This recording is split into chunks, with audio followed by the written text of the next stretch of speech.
For some reason. Yeah, like if you have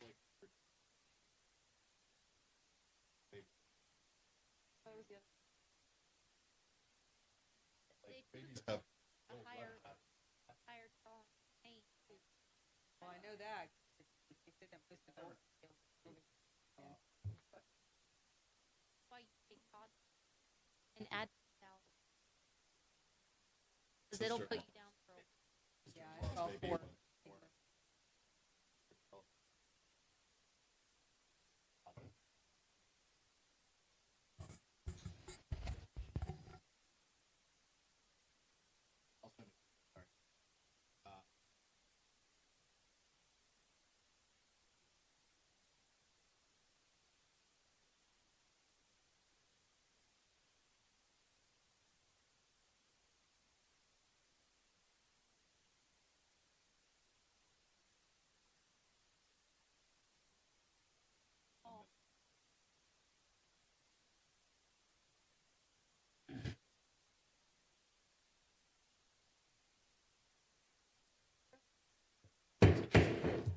Good evening, everyone. Welcome to the City of Palm Coast City Council Workshop. Today is Tuesday, August 12th, 2025. It is 6 p.m. in the evening.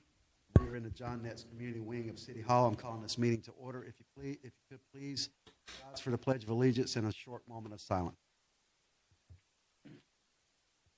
Pledge allegiance to the flag of the United States of America and to the republic for which it stands, one nation, under God, indivisible, with liberty and justice for all.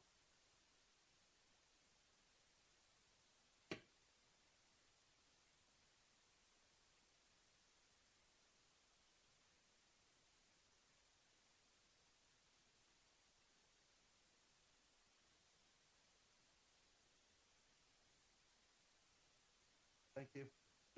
If you could, please silence all your devices. Roll call. Allison, if you would, please. Mayor Norris, Here. Vice Mayor Pontier, Present. Councilmember Gambaro, Here. Councilmember Miller, Here. Councilmember Sullivan. Here. All members are present. Thank you, Ms. Allison. We're going to begin with public participation. I remind everyone to read the rules inside the agenda. No defamatory comments, and you'll have 3 minutes. This will be a 30-minute public comments. If the matter is on the agenda, wait until the agenda item. You'll have time to speak. But beyond that, come on up if you have a public comment. Yes, Ms. Chantel. Hi, Chantal Pröninger. I was thinking this week, with so much development, so many new houses being built, what would it take to have buses in the area? Who do we talk to? Who would be in charge of that? Because there's so much traffic. If we could get people transported here and there, it's just a question. Thank you. Thank you, ma'am. Yes, sir. Jeff Adams. I just wanted to address a few of the things I saw in the last meeting concerning the rezoning on 11, I believe it's Harkove, for the SMR batching plant. There was a lot of, I thought, misconceptions by the people that were all grouped in the back. Just to remind everybody, the rezoning was approved, or the rezoning comprehensive plan was approved, or they recommended it. Also, you had, for the purpose of zoning, it was compatible with everything around it. But the biggest thing that I think everybody was misunderstanding, this plant, I've seen 2 or 3 of them built by SRM, and they're very safe. They're very environmentally friendly. They're going to pour concrete over the whole place, and that was not recognized by the people, that were grouped in the back here. I think they were the ones that were only concerned with those 2 streets that go back to the actual proposed plan. Also, I was noticing that the air conditioning company that's back there predominantly has taken over the cul-de-sac and are using it like a parking. I think that was one of their big objections, was they were misusing or using public streets, and roads for their own personal purpose. Now, the one concern that I heard also was that the trucks would be detrimental to the roads. It's not a very realistic concern because it's all controlled by DOT, and most of these trucks are going to have a drop axle on them. So I would like for you, when you go to the second reading, please take those things into consideration. That, we're going to be talking about a $15 to $20 million investment into the city and 1.5 to 2.25 million in investment in employees. And that's a pretty big boost to the city, and I would like, for those things to be reconsidered when you guys have a chance for the second reading. So, I make myself available if anybody has additional questions concerning that plan.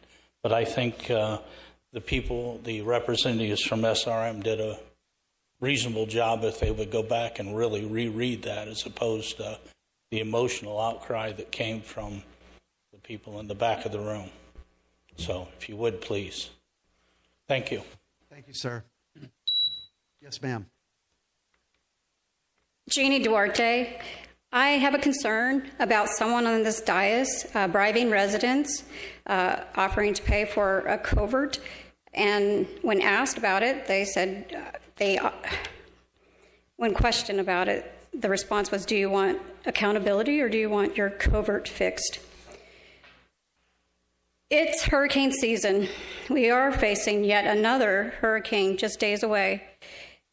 At the July 22nd presentation with Northeast Regional Council, it was made clear that there is no study on the impacts of when it comes to rate of growth. At timestamp 219, it was stated, and I quote, "And for community development, Ray, while we're looking at MPDs, some of the big MPDs out west, something to think about for sure. That's going to be key for us if we can keep in mind, be mindful of using that as a tool." This shows that the impact rate of growth has not been considered. So yes, you may want to consider throwing those developers a few more carrots to control the rate of growth and incorporate natural-based solutions and as suggested. And why was wastewater treatment plant 2 put ahead of wastewater treatment plant 1? It is projected that seawater levels will be as much as 1 to 4 feet higher by 2040. Our new seawalls will be underwater.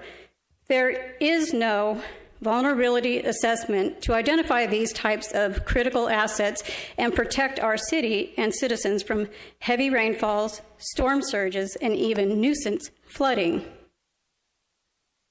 The presenters that day urged the use of natural-based solutions like bioswales by planting vegetation and suggest the purchase of property for purpose of natural drainage.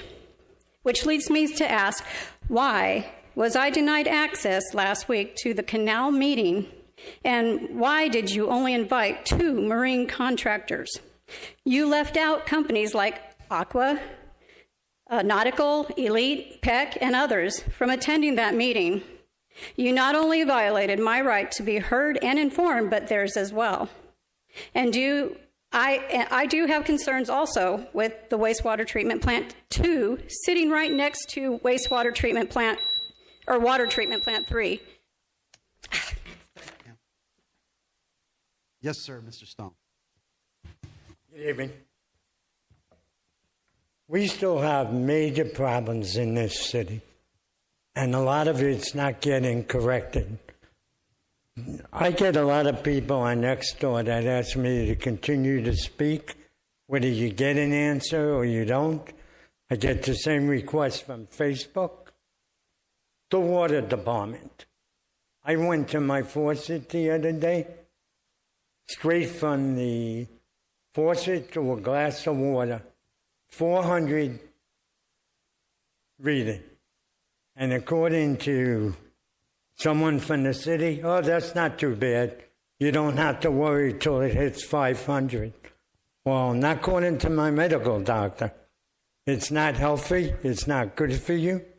People are complaining about green water in their property.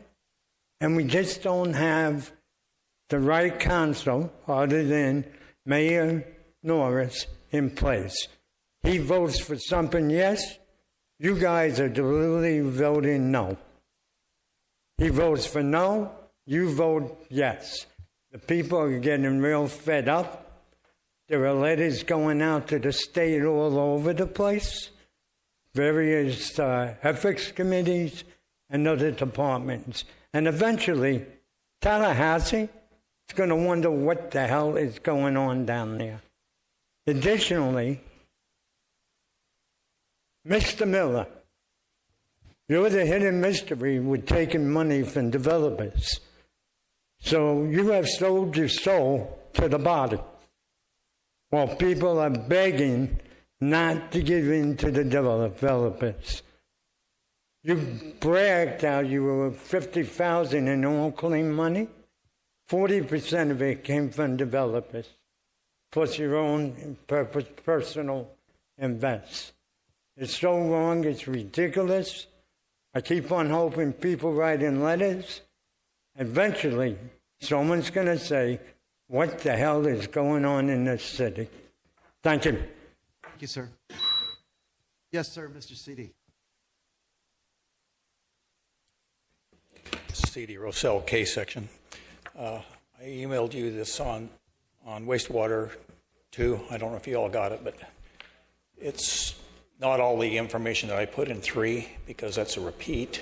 But it gives you what we can do to bring that to the same circular expansion.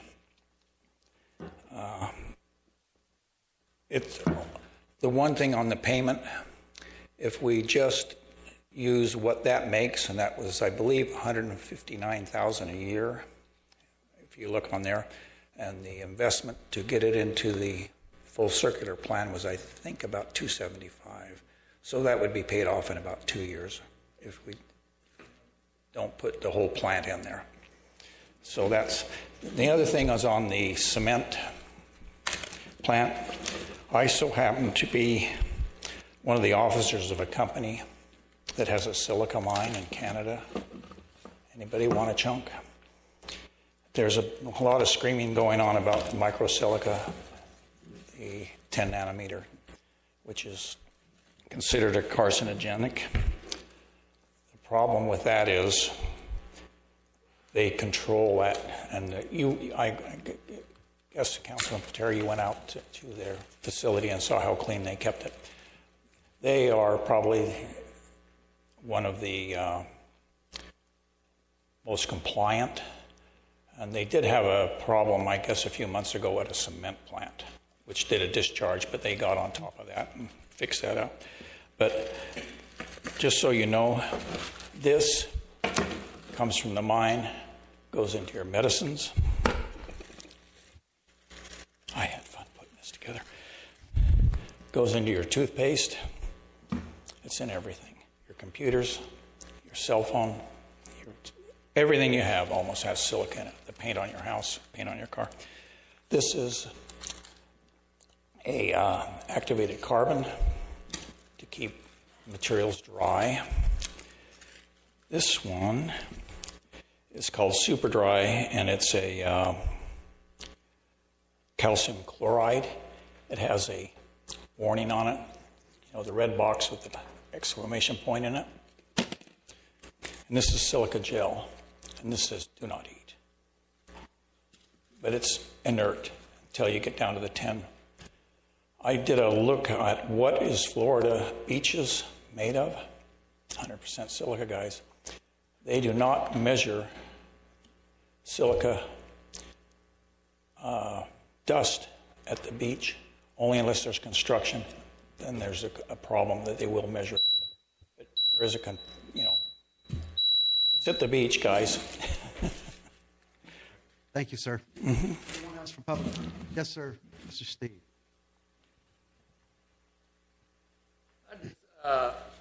Steve Carr. I have some just general observations about city councils in general that I would like to just have thoughts of. What is the purpose of the local government? Protect, serve the residents of the local community. Who do you represent? Should be the people of the community. Before the vote on the water increase, how many visited low-income families? How many visited the fixed-income families to see how the increase would affect their families, their ability to pay their mortgage, to pay their utilities, purchase healthy food for their children, purchase school supplies for the children, get medical help, to pay for medications, to get to work. Yes, the list is much longer than that. Some of the reasons I would look at is they would not be able to support my campaign. We really don't want them in the city. Compassion might influence the way I would vote on a business deal. Over the years, just my observation, many when elected to positions, everything now is about businesses. So, I've lost my place. Because now I'm in a position of authority. Now residents, low income, fixed income families, voters, etc., who are they? Can't let them influence my business decisions. What about the people I'm in office to protect and serve? Businesses observe how city governments treat their residents, the people they swore to protect and serve. Why would they locate to an area where their employees will not be taken care of? For businesses to come here, show that the city has a heart for their residents. Love attracts, not ignoring people. Love attracts, not failure to support them. Love attracts and not mistreating them. It is not just business it is not just business. You're in office to serve and protect people. That includes their families and their livelihoods. Low-income families and fixed-income families are among the people that the city is to protect and serve. And you cannot protect and serve them if you are not concerned about what harms them. When not caring to see how decisions will harm others will always lead to greater harm and a greater cost to humanity. Thank you. Thank you, sir. Anyone else from public comment? Yes. Tony. Yes, sir. Good evening. Tony Emerald. Two things. On the August 8th Palm Coast Insider email that was sent out, there was an article about Mark Stobridge and all the great work he did for us, and I applaud for what he did. I'm just curious, there was a comment about just a few months ago, we approved a $304,000 budget to integrate our cameras with the sheriff's department. And then somehow that got significantly lowered by roughly $300,000, according to that article that was in that. So I'm just curious, how did we have a budget for $304,000 and then end up, I guess, roughly $4,000? We did the same job. Great for the interim city manager assistant for finding that, but I'm just curious how that's not just you did it by 50%. You literally basically did it for free when it was supposed to be at $304,000.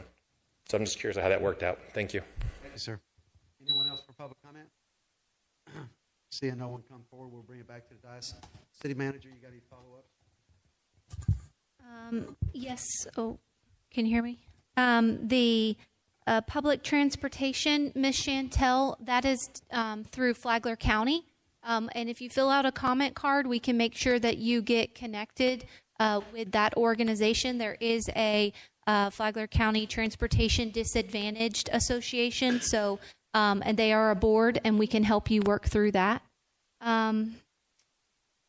Regarding the wastewater plant, wastewater treatment plant 2, that project was actually delayed during the recession because we did not see the growth in Palm Coast. And then whenever we did see it start to pick up in 2016, we moved forward with that plant since it was delayed. And then monitoring wastewater treatment plant 1, we took the necessary steps back in 2021 to move forward with that project. But all projects are contingent upon funding. Regarding the Saltwater Canal Task Force, there will be several meetings with several different stakeholders as we navigate this ongoing initiative. That was just one where this particular stakeholder group was involved. So thank you for your interest, Ms. Duarte, in wanting to participate in the future. And then, Mr. Amaral, to your point about the cameras, we did not execute the contract that City Council approved. Instead, we had staff start talking to each other and communicate more efficiently, and that is why we did not execute the contract, and we still have the cameras, and we're communicating better, so saving us that money. And I think that answers everything that I can, Mayor. Thank you, ma'am. Anyone else from the council have any comments? I do. Yes, sir. Go right ahead. Yeah, I just wanted to mention it's one of the things that's near and dear to my heart is the disadvantaged public transportation system in the county. As we said, you have to sign up for that. It's for people with disadvantages or age. Age alone is plenty of reason to use it.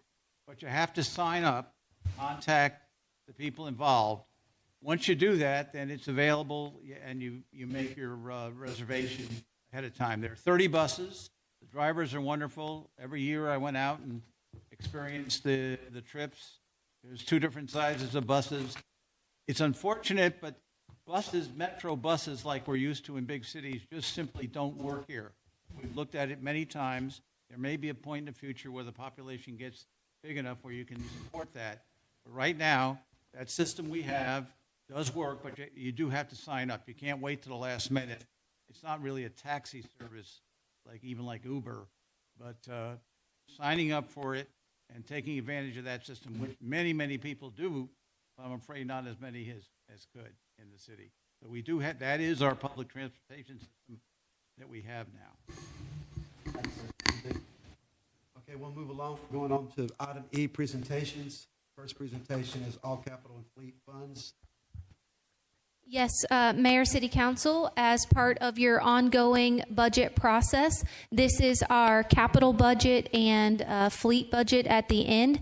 And I'll just remind you that many of these budgets you have seen before you during your 10-year workshop. We talked about the strategy and execution in the project specifically and moved some things around based off your direction. And then most recently, you've seen the water wastewater funds through the utility rate study. You saw transportation, parks, and fire impact fee funds through those impact fee raises that were just recently as well. So Carl's here to just go through the numbers with you since you are adopting this 5-year work plan. Go ahead. Thank you, ma'am. Thank you. Good evening, Mayor, City Council. Tonight we're going to go over the 5-year CIP. We'll also go over the Fleet Management Internal Service Fund budgets. I will turn it over to Carl, and he'll get us started. Thank you. Thank you, ma'am. Yes, good evening. Carl Cody, Director of Stormwater Engineering. We're going to go through the various funds tonight. This is kind of a follow-up to our 10-year annual CIP update that we did a few months back. And we're going to begin with capital projects. So, we're going to start off kind of giving a little description as to what that fund is. A lot of these funds have some type of restriction on them. So the Capital Projects Fund is revenue from discretionary sales surtax. It's really the small county surtax. So there's a 0.5% of the 7% sales tax that's collected in Flagler County. we get a portion of that is split between all the municipalities within the county. It's committed for construction and improvement of public facilities. It was put in place by an ordinance that was enacted by Flagler County, and it expires 12/31/2032.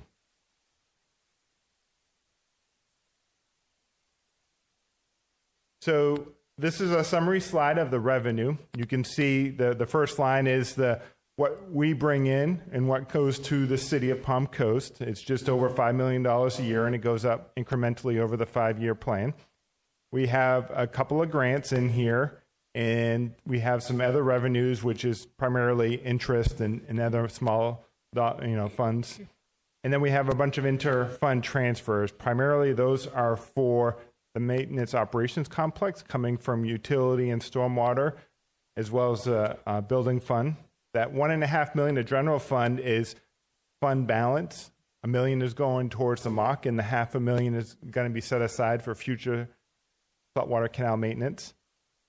We have a couple transfers going back to the Park Impact Fee Fund, or coming into this fund, and then some dollars to the CRA. Both of those are tied to projects at the Southern Rec Center that were just balancing up the correct proration of the fair share, whether it's impact fees or for its existing citizen share for those projects. So as we look at this slide, this is a summary by type of projects within the Capital Improvement Fund. You can see that the biggest line is in the center of the slide, the maintenance operations complex. Most of these capital projects are multi-year projects, so we have our estimated dollars we're spending in 25, and then we have some dollars for some ongoing projects, and then some new projects shown in 26, and then we have future dollars in those other years, 27 through 30. So if we just look at some of the expenses, Holland Park, that was just some final costs to wrap up that improvement project. Our park rehab and renewal, those are our ongoing upkeep of our existing park system. And that's kind of where we tried to only do the urgent need projects so we can set aside as much funds as possible for the Maintenance Operations Center. IT, the big dollars in this year and next year's budget is to finish off the data server room here at City Hall to finalize all those upgrades. City Hall has some improvements slated for next year. Fire stations is primarily Fire Station 25 to replace the bay doors and do some site improvements on the site there. That's existing contract that's going to continue on. We have some other small dollars at some of our fire stations as well, but it's primarily for 25. Southern Rec Center, you can see there's some small dollars in here for the existing improvements that were made there this year.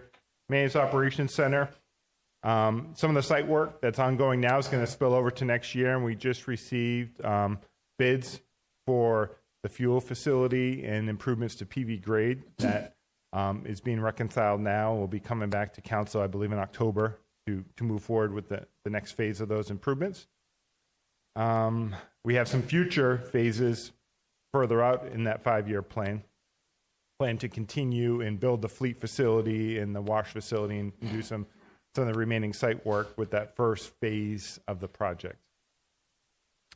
Our saltwater canal, we have those funds in there in 26 to do the design work that council directed staff to include in the budget. We have energy improvements. Those dollars are primarily for the 2 fire stations and community center. Community center has an offsetting grant, but that's what those dollars are primarily in 26. And then we have some smaller future improvements for energy improvements throughout our facilities in future years.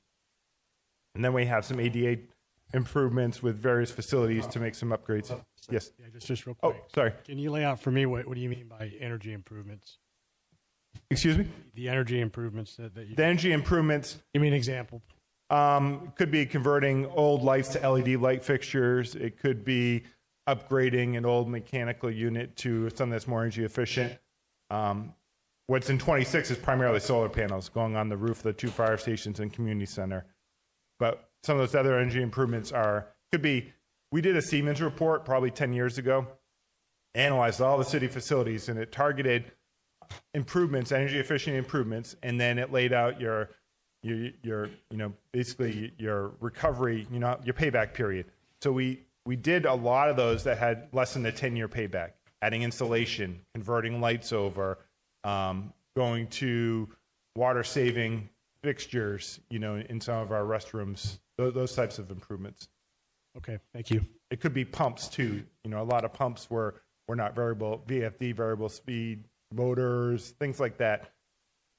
But it was all based on a Siemens report that was done citywide. Okay, got it. Thank you. Our ADA transition plan, like I said, that was just to make improvements to bring us into compliance in some of our older facilities.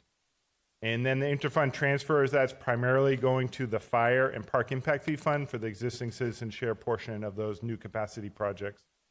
I just had, Yes, sir. I'm sorry, I wasn't here when the whole mock was explained and planned and all that. And so just when I look at it, in 28, you show 15 million and 29, 13 million. Is that because it's a phased? Yeah, it's a 2-year project. That would be to construct the new fleet facility building. And that's about a 24 million or so project. And there's equipment that goes in there, and there's some associated site work around the building that will have to get, some concrete slabs in front of the aprons around the building that would have to get poured. That's when we decided to do it all there. Right. And then that last column, that 7.3 million, that's for the wash facility. So that would be the 1A, 1B, 1C. So it would be the fuel, fleet, and wash is in our 5-year plan with all the associated site improvements. Okay. Sorry. Just the site work alone, I think, was what, 12 million? I mean, just to get everything going, that initial. Yeah, it was exactly. It was about 11 million. It was all for the site infrastructure, bringing in all the fill, all the infrastructure, utilities, stormwater, ponds, digging all that. That's wrapping up. That'll be done by December. And then we have the next GMP coming to council in October to build and construct out the fuel depot. Right. I'll come back to look at that other piece. To build it up, vertical. Yes. Everything else. Okay. I have a couple questions to you, Carl. On the last slide, you showed in 2026 a fund balance appropriation of over $7 million.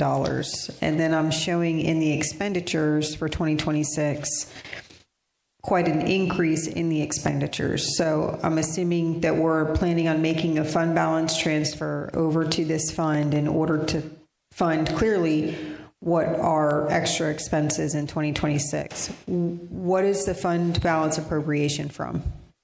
So the fund balance appropriation are savings from previous years within the capital projects fund, and we've been saving for the purpose of the mock. Okay, so that was already anticipated. We're not pulling from anything else. That is correct. It was already anticipated.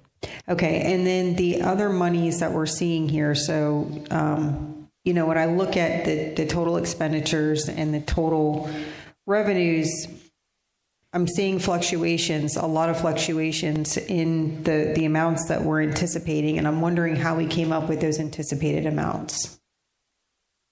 You're in reference to the revenue? Well, yeah, but I mean, we're basing the expenditures on the revenues, right? So, I mean, it affects both, but yes, how are we anticipating those revenues? They're not very consistent. There doesn't seem to be a trend, I guess, is what I'm curious about. Yeah, we can go back to the revenue. So when the mock was programmed through the rate studies and within stormwater and utility, we identified a total need, and we looked out that with the holdup on moving forward with the mock is not having enough capital funds for the public works and general fund portions of the building. So what we did with stormwater and utility is they said, okay, we need X amount of money, and we split it over the 7 or 10 years and said it's this much a year. So we can phase it in and build it up. So there'll be a little bit of excess revenue on utility, but depending on timing and needs, the stormwater and utility may build their portion of the admin facility first, and then we'll come back and expand the facility for public works. So it's just a matter of collecting the revenue, so we're not hitting utility for $10 million in 1 year. No, I can appreciate that. That I understand, and I appreciate that planning. But my question is more, if we know that this revenue comes from discretionary sales surtax, how are we anticipating how much that's going to be year after year? So we see conservative increases in this revenue. It comes to us from the state. So what we do is we do a 10-year trend and then project in the following year. I think it comes right around the 2 to 3%. And that's what you see on that first line over there, that small county surtax. We're projecting conservative increases. So he's phasing in the project as he has available revenue, basically. So it's not actually the need for the expense that's driving it. It's the availability of revenues that's driving the expenses. Okay, so when we see that there's clearly revenues coming from these other enterprise funds, it's because what we are anticipating that contribution to be towards the MOC from those funds? That is correct. Got it. Okay. And then when we see the transfer from the general fund over to this, I only see it for 2025. Is that a policy decision to not transfer general fund monies over in the future? So that transfer is actually your leftover general fund over the 25% allocation. Mm-hmm. And the split is $1 million for the MOC and $500,000 for future saltwater canal type projects. We also, outside of this fund, have another $1 million into the streets improvement fund to help with the pavement program. Right. Okay. Thank you for that explanation. Of course. I had a question about the. I'm assuming the water wastewater rates revenue that we're applying to this is specific because the capital projects that apply to those portions of the utility will be drawing down at that point. Is that why these revenues are reducing here? So the split between rates and capacity is because your impact fees, even for water and wastewater, can't pay for the full portion of the MOC part, right? So your existing share is what's coming from the rates. Okay. But the reason why it's slightly increasing for several years and then decreasing is because of the cost share. Yes, that is correct. Their cost share is now being exhausted, essentially. Mm-hmm. Okay. That is correct. Any other questions on the capital projects fund before we move on? Okay. So we next move to the streets improvement fund, and there's two sources of revenue in this fund. The first one is a local option fuel tax. There's 6 cents per gallon for gas that's purchased in Flagler County, comes to the city on a distribution ratio per the interlocal agreement. It's based on how many miles of road we maintain. So we do get a good portion of that in the city, and it's restricted to transportation expenditures. The second source of revenue is state revenue sharing. So it's a portion of the state sales tax and use tax collections and the 1 cent municipal fuel tax. So we get a portion of that. So you can see those revenue sources here, those first two line items. So these go up very small increment every year. And, this is, we bring this up every year. The cost of the improvements, whether it's paving or rehabbing our existing traffic signals or building a new signal, the cost increase is much more than the revenue increases. So we do less and less every year because the revenue is not increasing as well. So there's the other revenue is primarily interest.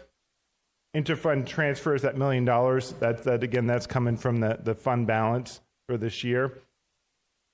And then the fund balance appropriation is just the same answer as the last time. It's funds within this fund that are being utilized in next year's budget for expenses.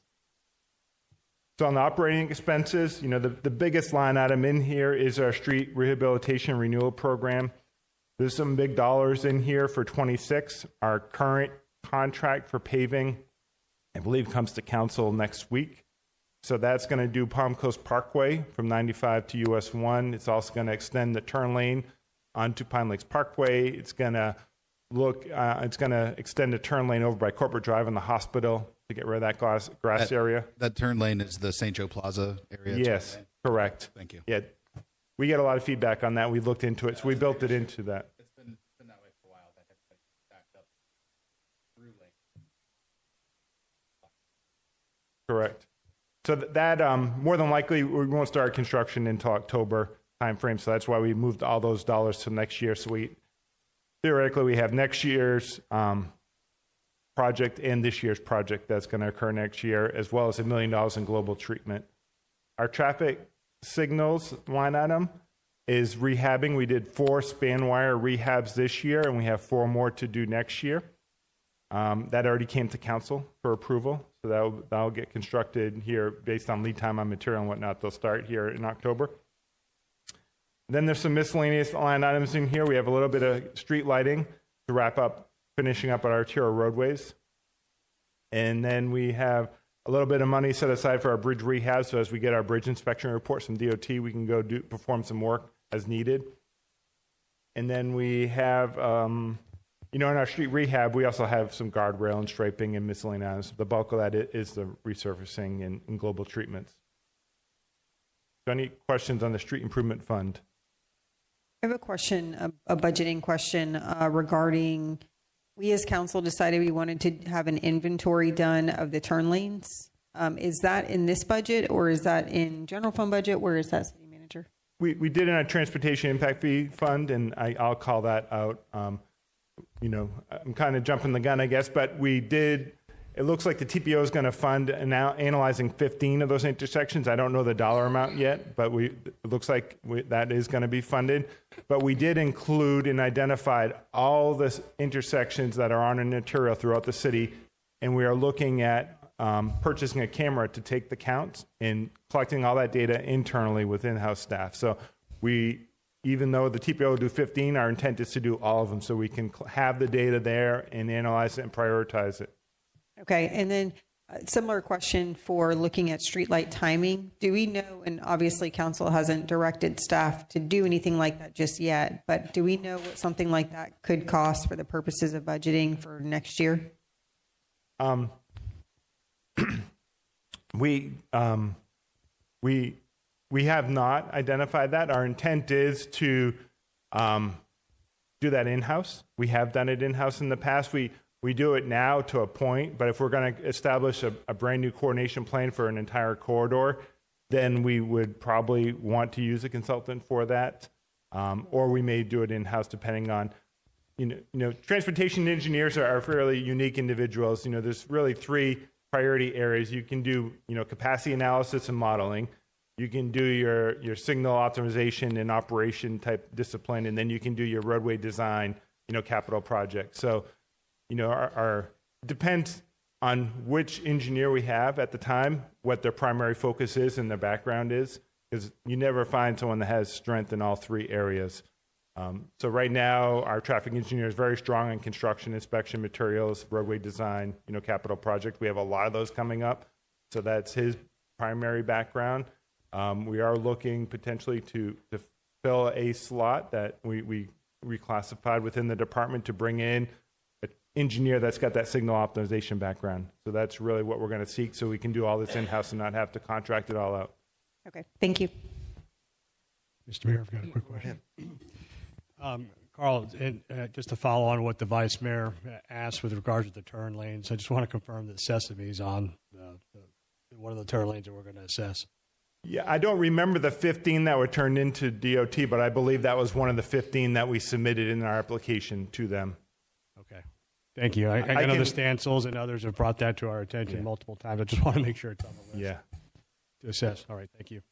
Just had another question in regards to since we're on the topic, the traffic signals at Matanzas exit and whether we've made any progress through FDOT with that. I know that's been in process for a while. Yeah, I know they've approved it, and it's just a matter of them putting it in their budget. Sometimes they call it push-button projects. I haven't heard of them having the dollars set aside for that project yet. I know Fong is on the TPO committee and has more contact with DOT on those specifics, but I haven't heard that a date yet that it is funded in their proceeding. Okay, thank you.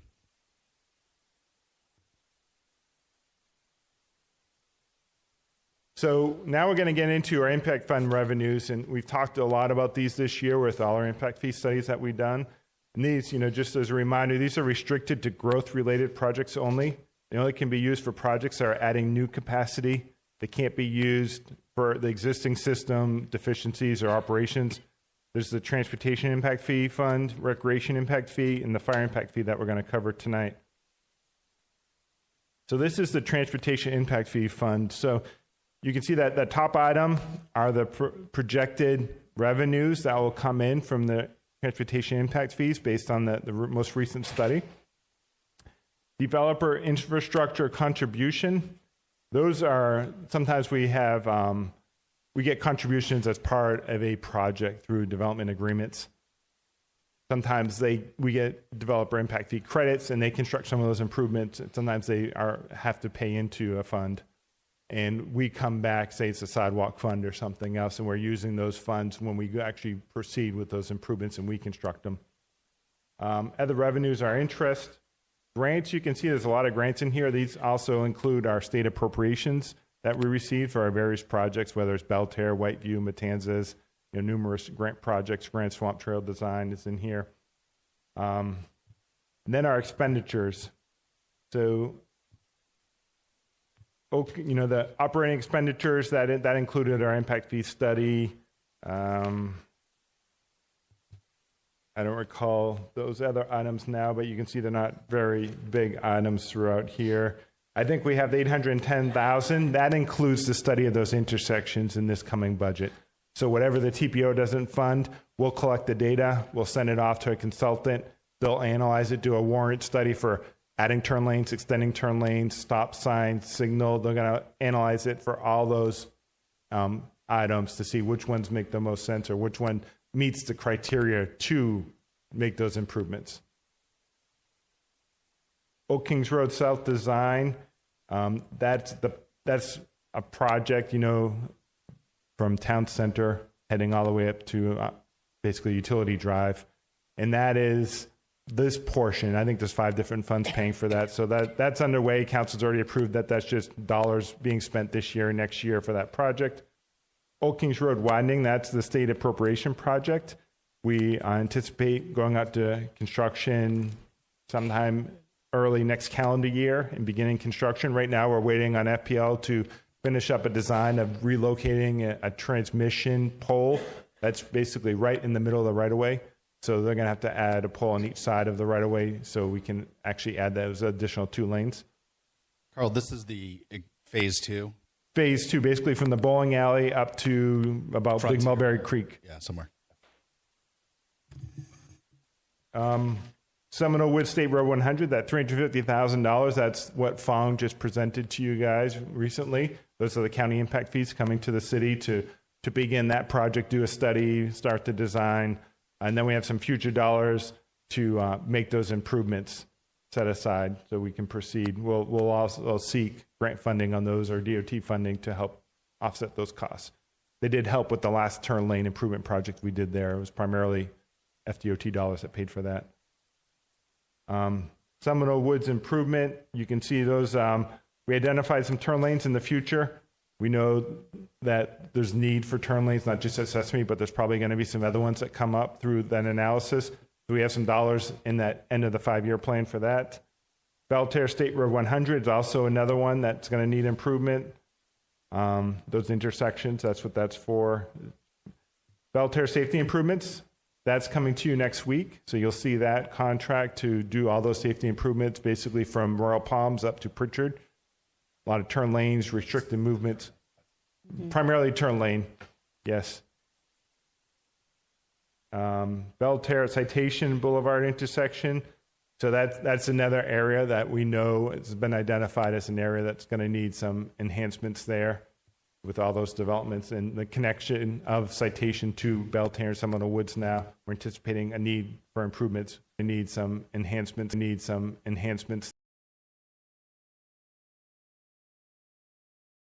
Belterre.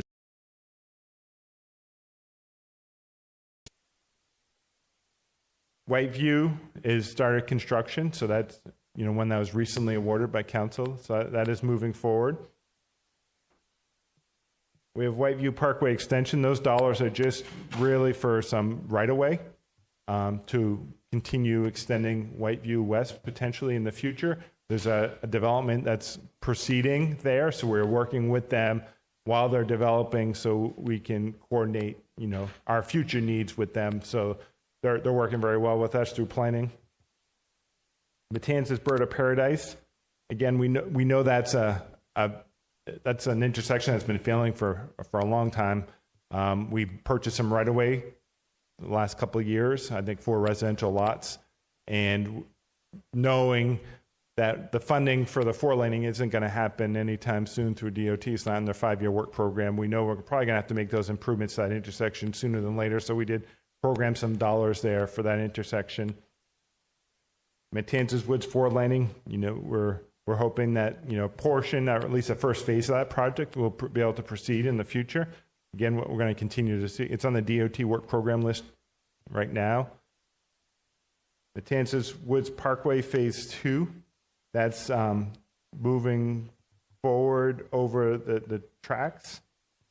And 2A and 3 and 4, all those projects are really the state appropriation, with the loop road from Matanzas West and then connect them back up with the Palm Coast Parkway. And then we come down to traffic signals and interfund transfers. And so those are really for impact fees that come in that are dedicated to an area like the Old Kings Road Special Assessment District, and the impact fees collected in Town Center also are set aside for projects within Town Center. So both of those are transferred out to other funds that we can cover here in a moment. So any questions on this fund? I have a couple questions.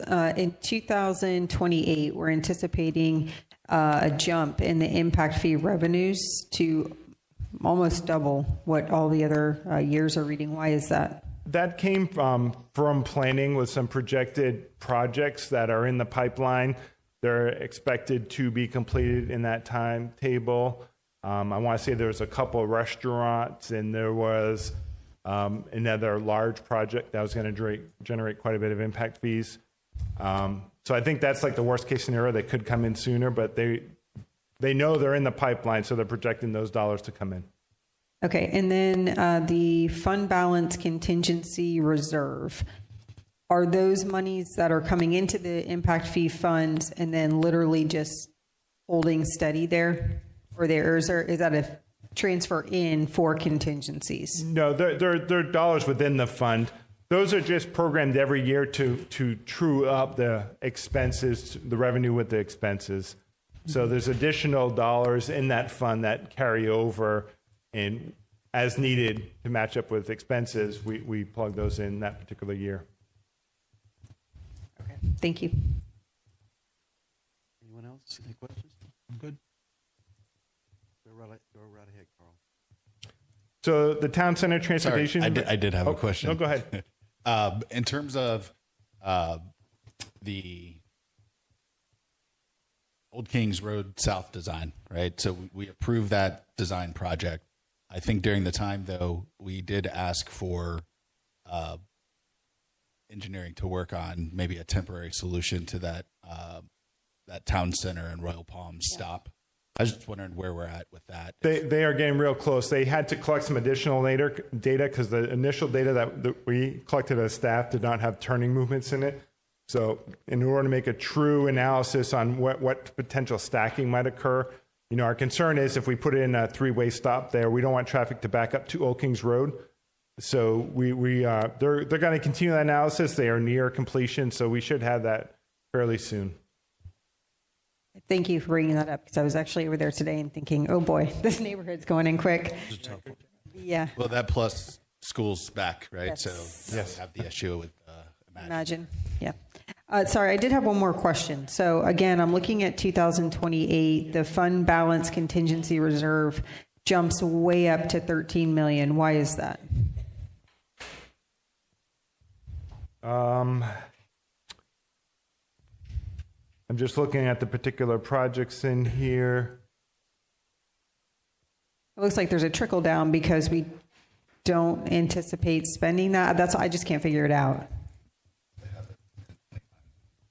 No.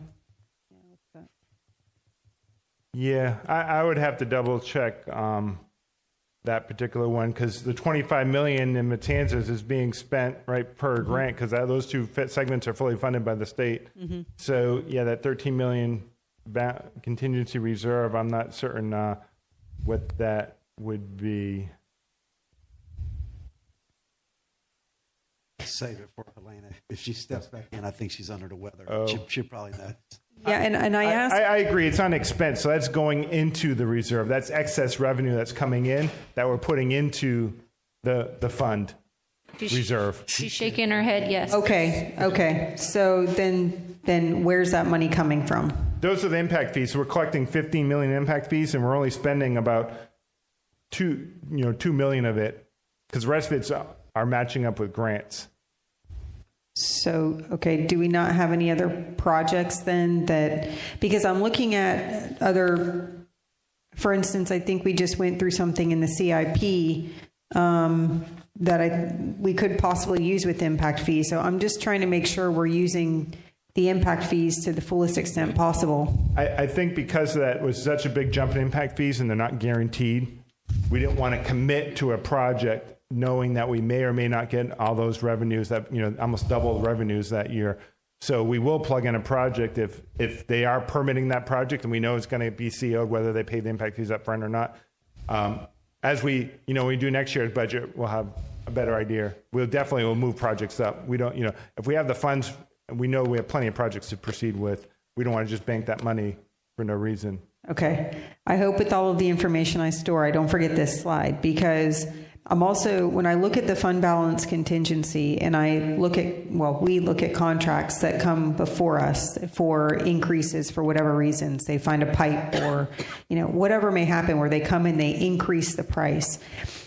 If we could stop that or mitigate it, we could spend so much more money on more projects and be so much more productive with these fees. So I just issue a challenge to staff to really, make sure that when contracts do come back to us because they've gone through their contingency, they're asking for more money for whatever reason, let's really try to hold the line on stuff like that. Because when I look at these contingencies down here, this is millions of dollars that could be used to improve our roads. And it's important that we use these monies the best way possible. So just kind of a challenge to staff. Thank you.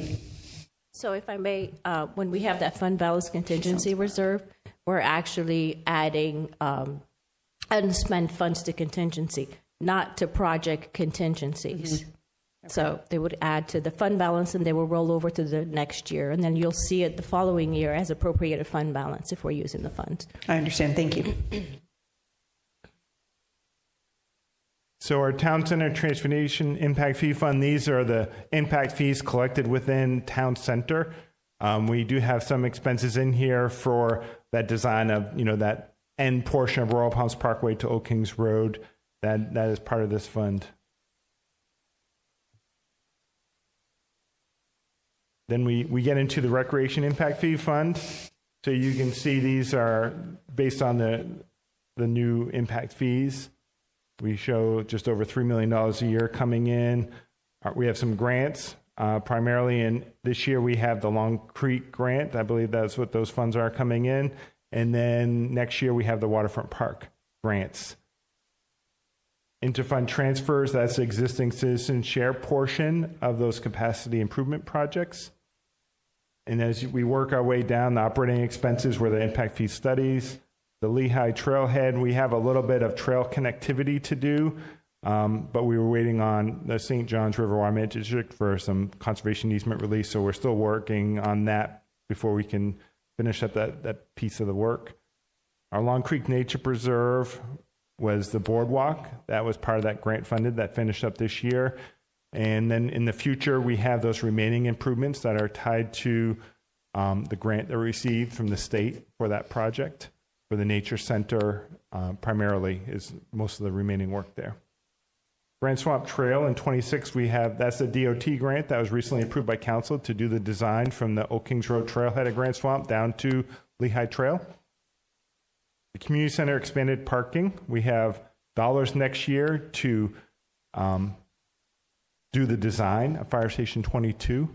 So then in 27, we can make the improvements of the expanded parking as well as the rehab of the existing fire station.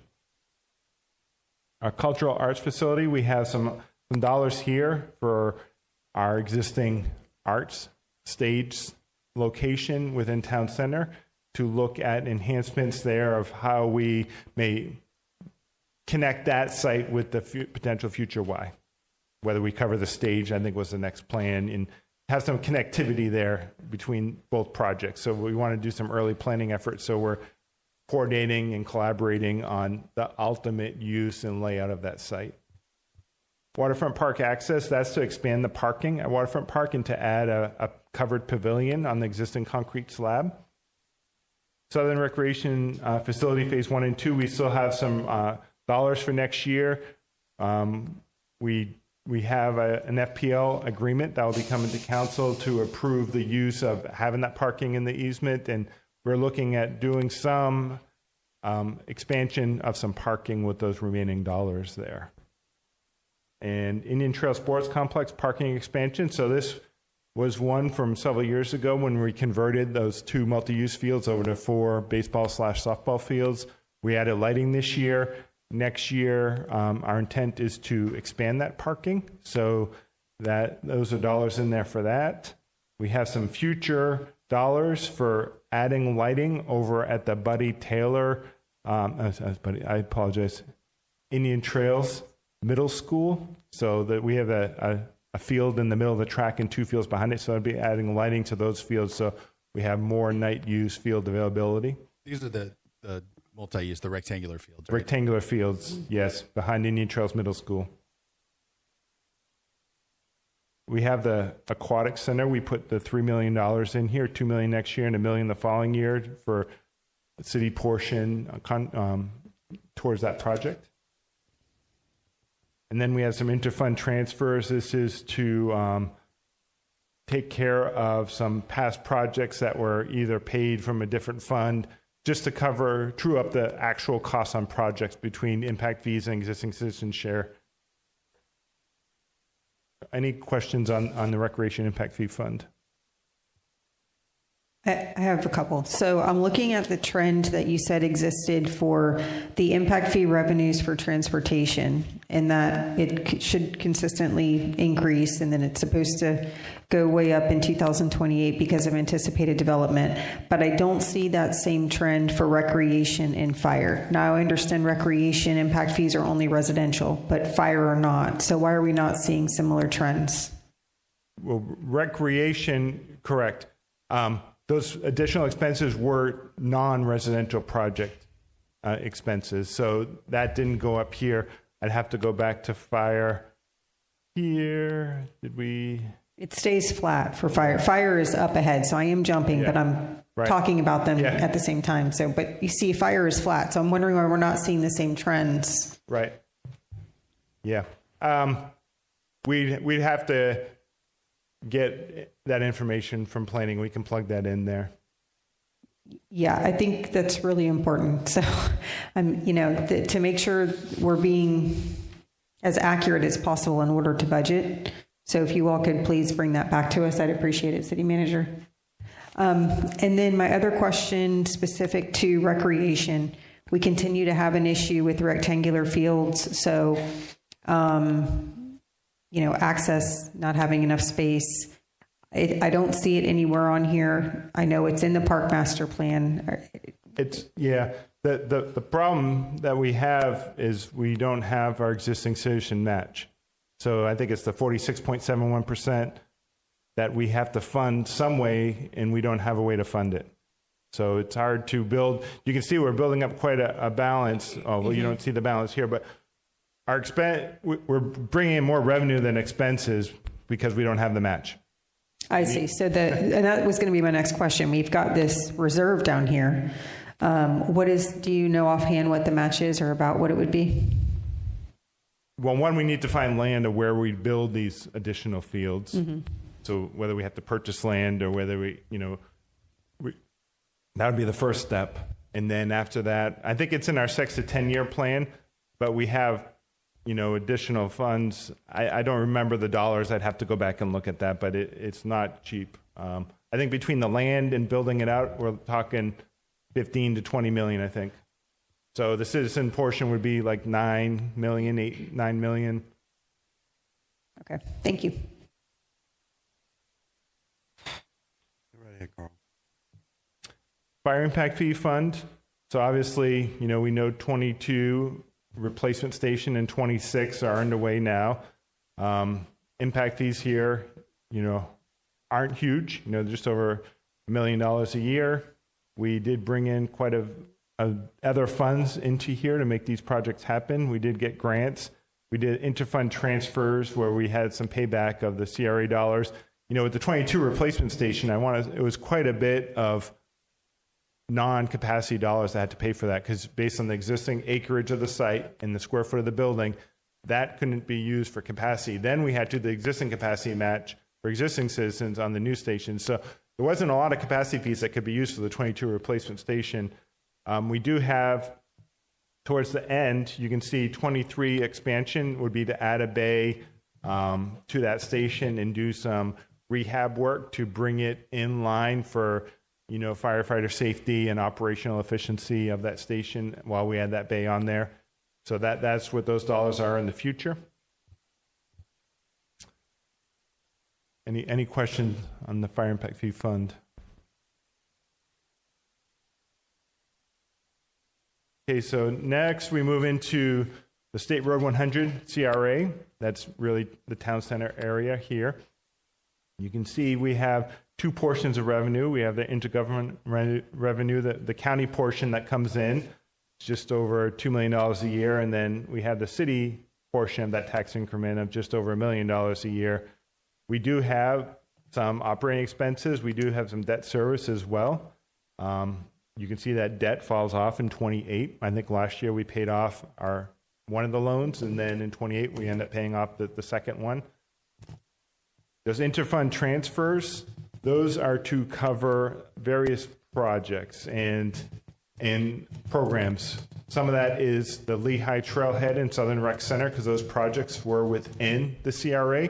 So the CRA can pay the existing citizens' share of the project. So that's how we're able to provide that match for those projects. And this also has an incentive program for the prepayment of the utility impact fees. So this is basically paying back the utility fund, or actually not paying back, but paying those impact fees and moving those dollars to the utility, water, and wastewater CIAC funds.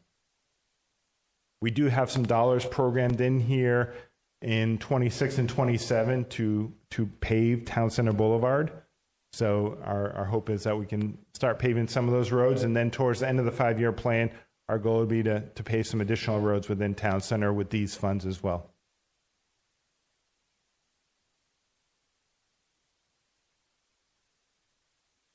And then I think we had in here too, for the project over at the Cultural Arts Facility, or the Arts Center with the Y.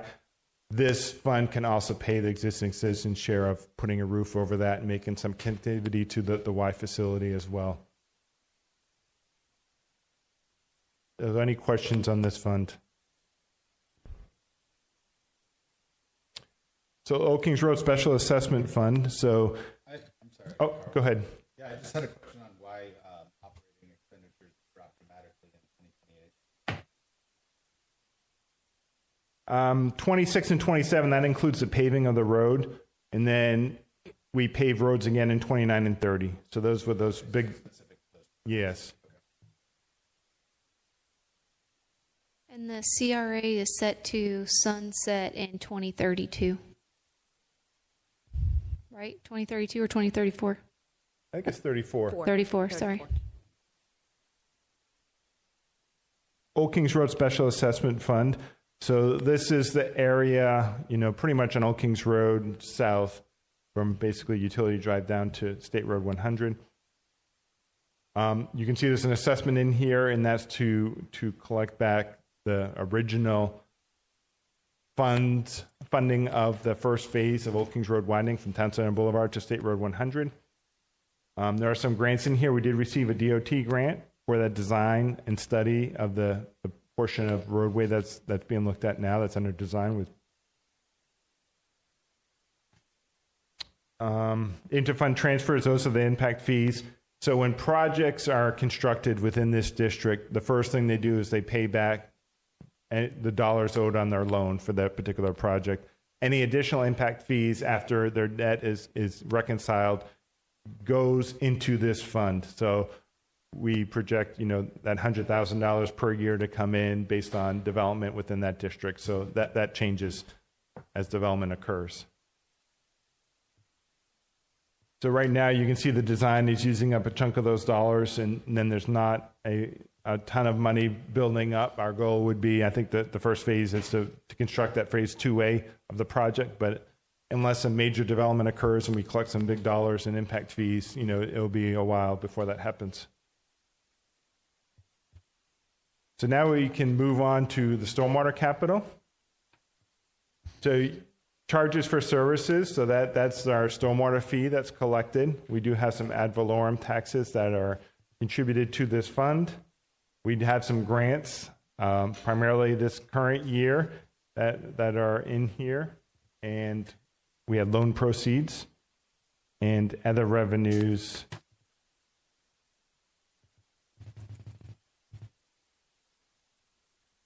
So we move into projects. So we go back, sorry. The ad valorem taxes. Yes. I bring this up every year. I have a big problem with us transferring ad valorem taxes into stormwater because we have stormwater fees.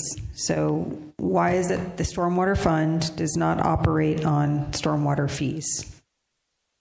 Yeah, I dug into this a little bit. I went back to the 2011 study that was done, I believe it was PBS&J or RS&H, I can't remember the acronym, but it was done by an engineering firm, and I went through that and talked to the rate consultant that was involved in the studies in the past.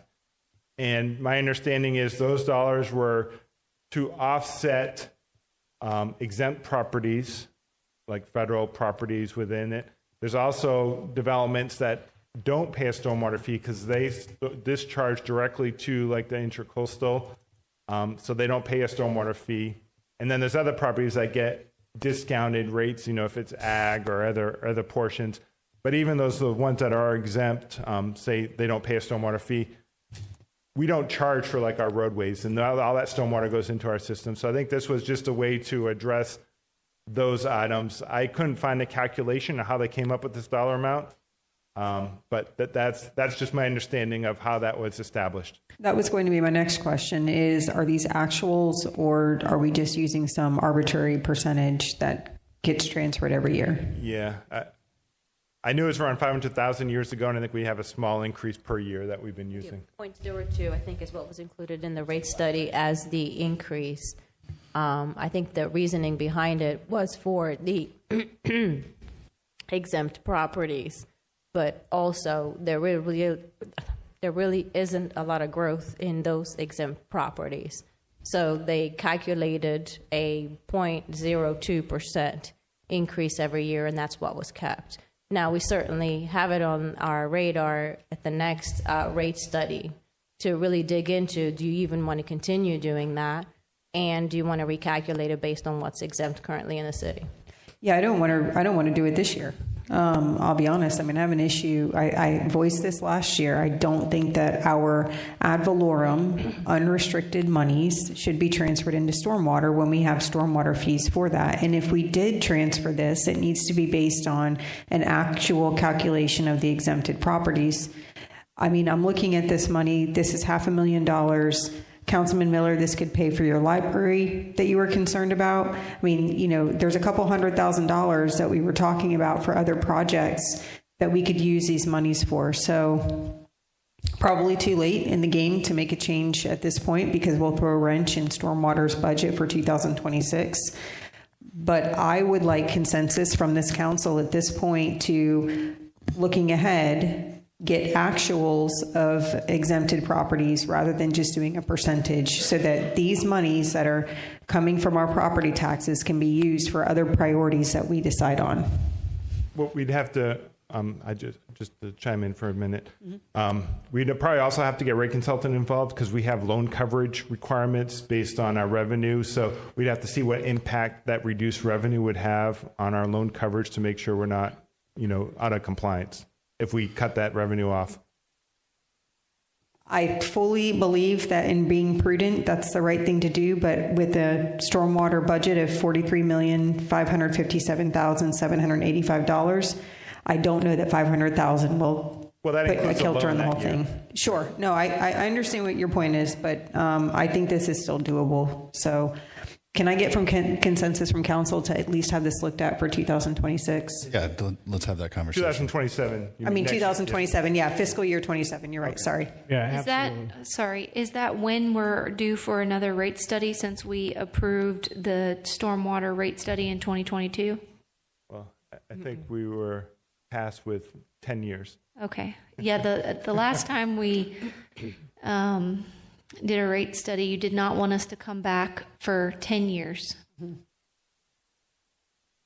This was in 22? Yes. Okay. Different group of people now. I would also, as part of this, I'd like to understand stormwater exemptions in general and what the statutory requirements of that are. So it seems to me everybody should be participating in stormwater. Obviously, there's some laws that dictate how that works, and I'd like to know more about that. So how is this even added to their ad valorem tax bill? It's not. It's just some of the taxes that are collected from. It's just a transfer from the general fund. Yeah. So essentially, we're socializing the gap in stormwater fees throughout the entire city. Correct. Because of the exemptions. Right.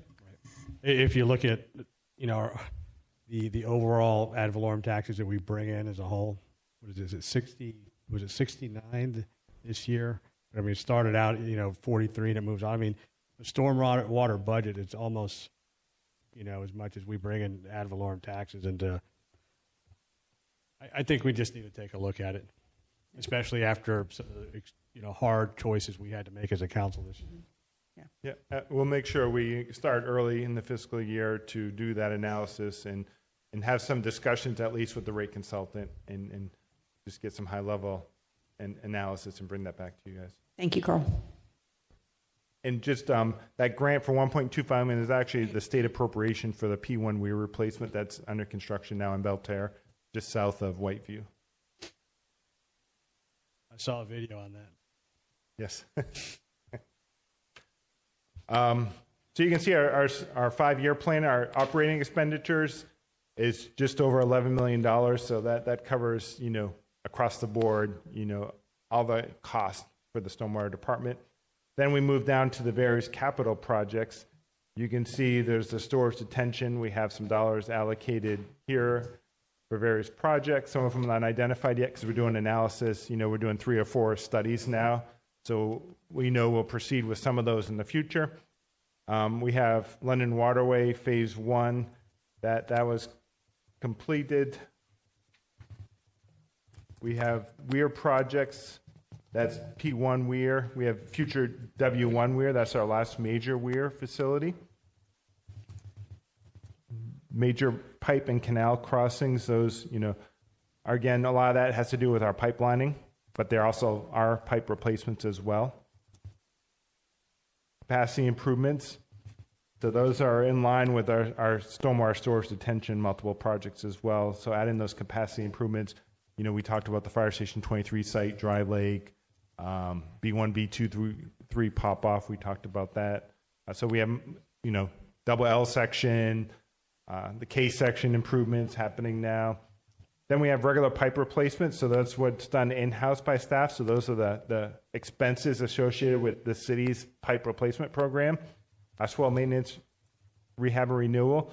Again, those are costs associated with sod and expenses that the city has for that work.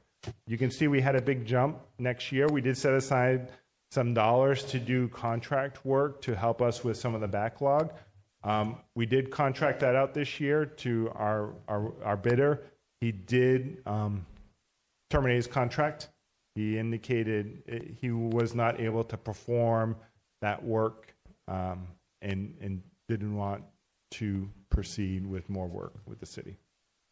So he didn't finish his whole contract that we had, his pilot program we had for this year. He did a 2 or 3 weeks worth of work and then left.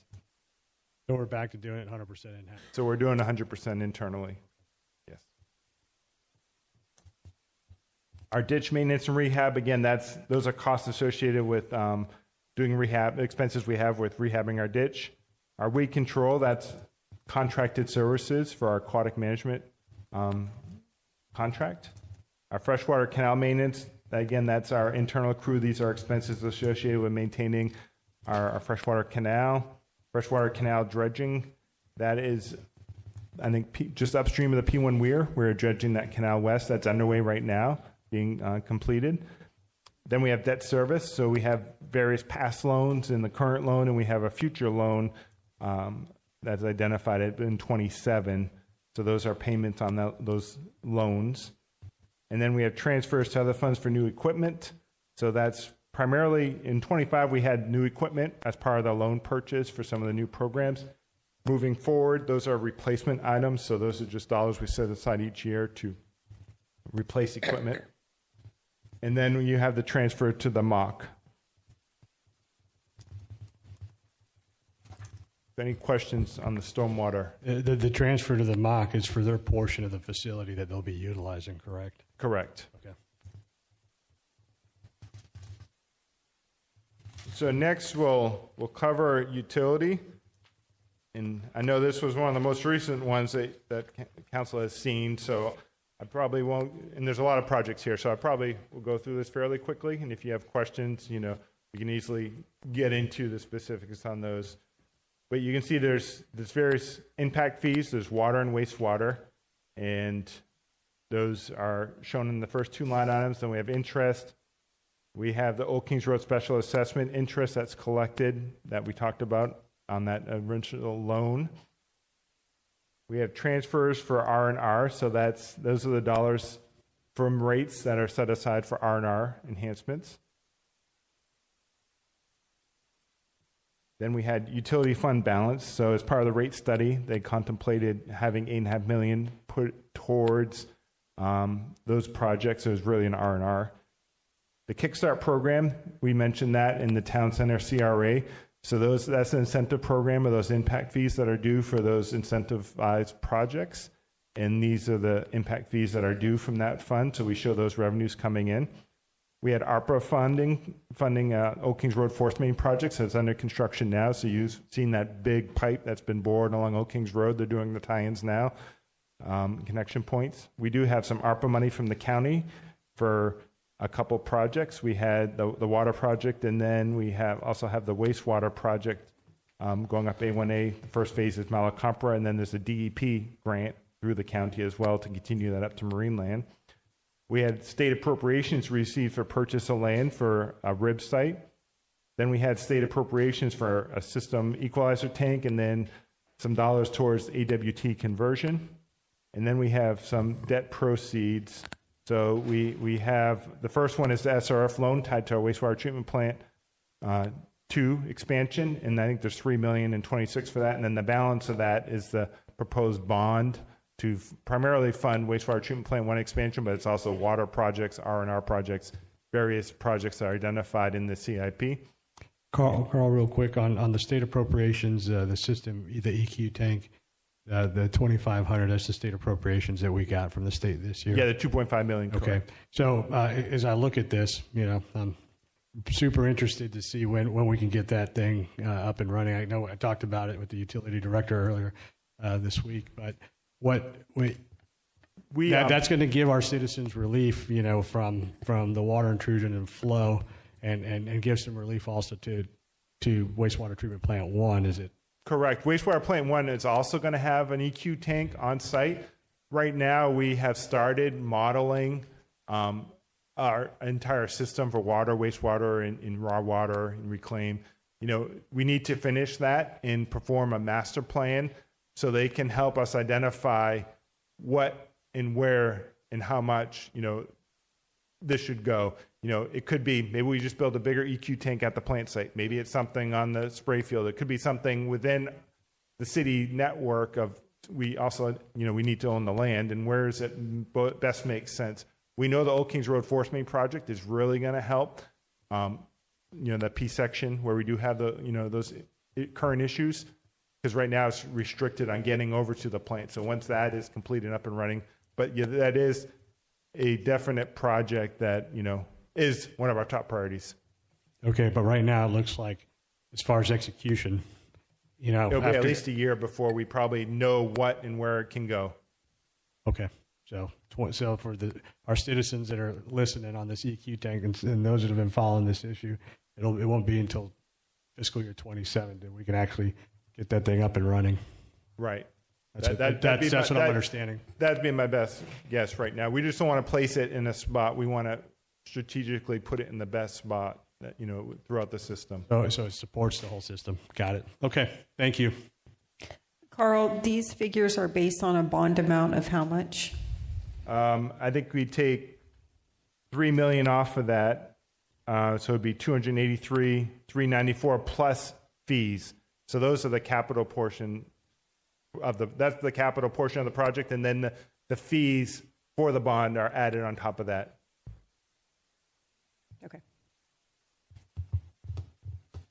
I just wanted to mention that, when we worked on the rates, there was an interest from the board to ensure that when we receive appropriations or cost savings in terms of construction or things like that, that we keep track of that and we're able to potentially make a decision about reducing the rate increases if there's enough cost savings.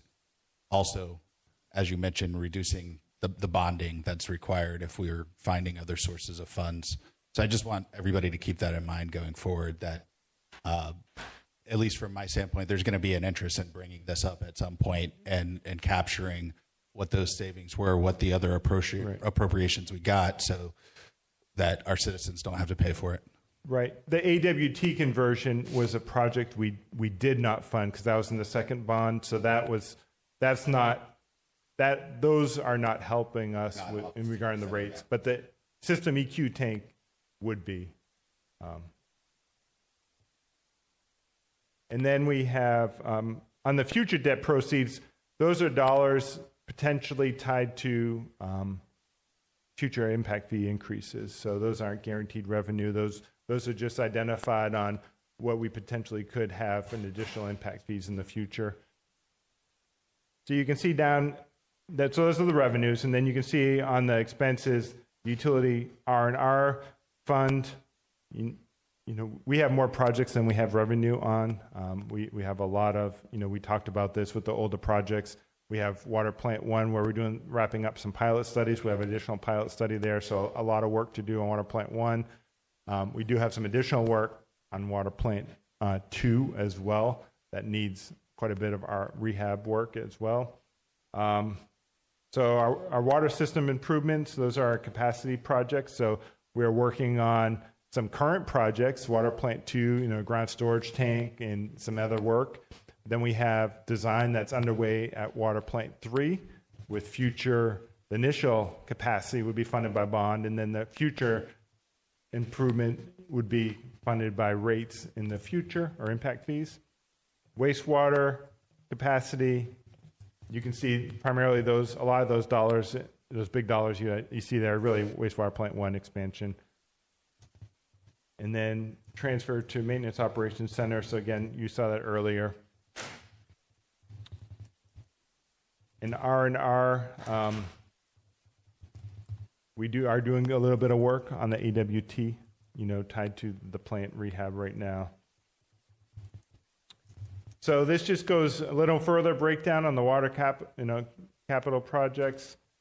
You can see the various projects. We have quite a few wells. We have 2 wells under construction now that will be wrapping up this calendar year. We have 2 more wells, the Goodwill and Commerce Drive well, that are going out to bid. We have 24 and 25 that are under design right now. So we have quite a few wells. We are also doing some exploration on those wells. But in our R&R fund, we talked about how the wells lose capacity every year. So we did a bunch this year. We did come up with our long-range plan, and part of the impact fee increase or the rate increase covered providing more dollars to R&R so we could rehab more wells to add or bring back the capacity that we lost. Carl, going back to revenue. Yes. And maybe you touched on this and I missed it. Why do we see such a drop from 2025 in the impact fee to 26? In 25, we received $2 million in each fund for our Old Kings Road South project from FGUA. So that as they bring customers on, they have to purchase an increment of capacity.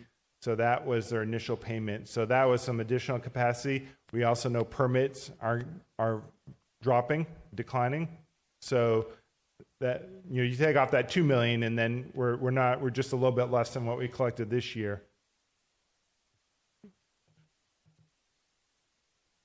So in terms of permitting, right, obviously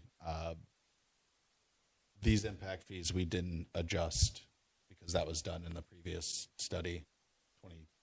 Correct. There's May 1st, there's an annual increment increase. One of them was increased over 2 years, another one was increased over 4 years based on the percent increase. So I think the water, I don't remember which one is which, to be honest. But I don't think we can raise impact fees till May 1st of 28 again. Yeah, I was just, in my head, I was saying, oh, we doubled them, so unless permitting is dropping by 50%, then we should have still more revenue, but this is a different impact fee, so this is not what... We did a 12.5% per year in one of them and 25% in the other one. Okay, yeah, I was just mostly thinking, well, if we double per year, yeah, we should get increases. Yeah, we didn't get a chance to do this one yet. Right, we didn't do extraordinary circumstance, so we didn't go over 50% in this particular one back when it was done. So this one did not double. This lays out the various water capital projects, and I touched upon a lot of the well projects that are in here. Then we get into wastewater. You can see the big dollars are the wastewater plant 1 expansion, and there's various other projects tied to reclaimed water, ground storage tank. That is also critical as part of our expansion project to have that place to put reclaim, especially during our wet weather.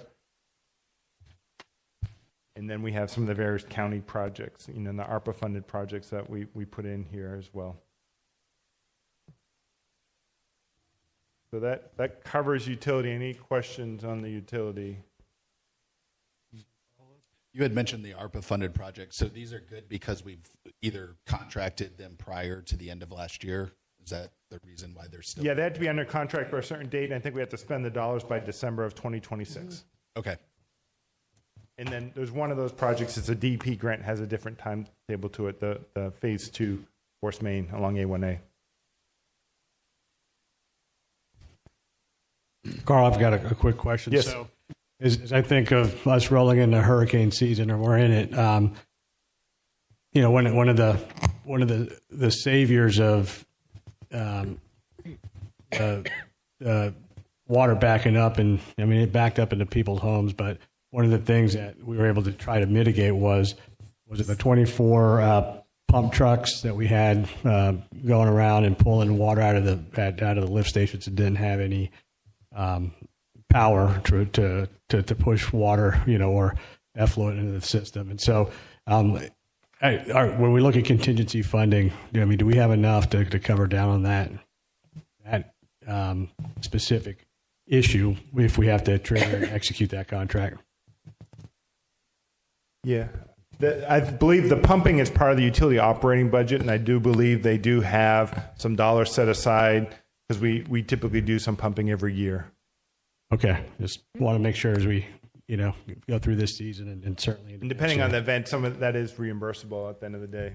That is correct. It 5 does years take a later, few years. right? Yes, it does take a few years. More. Yeah. So, okay. I wanted to touch on that because that was a really important, well-planned, contingency operation that really helped out our community. So thank you. And, one thing I didn't mention, one thing that does help too is we've been doing some I&I analysis and studies, and the bond, we did put quite a bit of money in the 26 budget for pipelining and sewer lining. Utility did do some manhole cover sealing over in the Woodlands, especially on that Black Alder Road. I believe it's Black Alder, Black something. So I know Stormwater's been working with the utility on trying to address some of those areas where there's water over the roads and looking in those things. Thank you. Carl, one more question. Yes.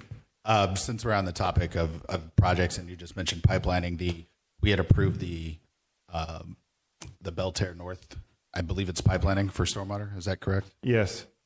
Can you just give an update on where that is? Yeah. I did ask for an update. The person that's running that project was off last week. So I don't have a full update on timing. I believe I did hear, I don't know the percent complete, but the goal was that they would be done by October 1st. Okay. And, when we approved that, we had talked about ensuring that we were kind of out of the way of the schools. It appears to me, based on the execution of this so far, that they've been doing all the work from the north end. So they're not in front of the schools. They're blocking a lane of traffic while they're working and things like that. Is that correct? I don't know all the segments that have been completed. I'd have to get back to you on that. I know they were doing some work at night as well on some of those areas. So I don't know the timing of the lane closures, but I know the last time when we did do some lane closures by the school, we were able to coordinate that so it didn't really impact the traffic flow. Gotcha. But, I mean, so I live in that area, so I go by there all the time, and I've only ever seen kind of adjacent to the fire station, that area where they've been working. Everything else seems to be open the whole way through. So I'm assuming that they're entering the pipes through that north end and then doing the work underneath towards the south. Yeah, I'll get some more information and get you some more specifics on how that's working and the sequencing and making sure we're coordinating with the school on any potential impacts. Okay, yeah, I was just concerned because I only saw that north end under work. So I was hoping that we don't have to move back down in front of the schools at a later date to finish up. Okay. I'll look into that. Thank you. Thank you, Carl. We have Public Works Director Matt Mansell here to present to Council the Fleet Management Fund budget. Good evening, Mayor and Council. Matt Mansell, your Public Works Director. Tonight we'll be covering our Fleet Management Fund and our planned vehicle purchase program for FY26. As soon as I learn how to operate a computer. As you can see, just a quick overview of the Fleet Department. We conduct full life cycle operations within Fleet Management. So this staff maintains everything from the initial acquisition through the life cycle maintenance of those assets, all the way through disposition and auction process and reinvesting those funds in our replacement program. Our current fleet sits around 822 assets. That's comprised of over 50 manufacturers, and the current status is upwards of 60 million plus in a replacement value. Of course, that's not initial cost value, that's replacement of the existing fleet.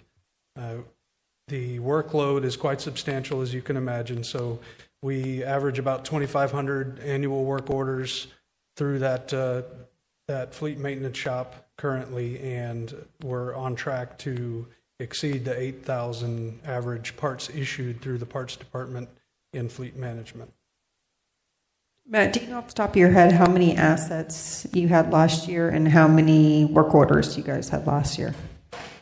So I know we were sub 800 just a little bit, and I would have to get you the exact number. I didn't bring that with you. I just used an average for that slide, but I can get you those from the time that we brought Faster on board. That's when we have an accurate accounting of the exact work order count. I don't need the exact number. It was more to highlight the fact that you guys are doing a bang-up job over there. particularly when we look at the fleet management staying the same, staying flat. I highly doubt they had free time on their hands when you were sub 800 assets. So I'm assuming you and Roger, you guys have a well-oiled machine over there, no pun intended, but I want to thank you for that. Well, I will have to say some thanks to council as well.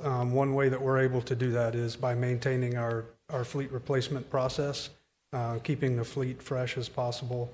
Of course, we want to make sure we get as much life expectancy as we can out of those investments.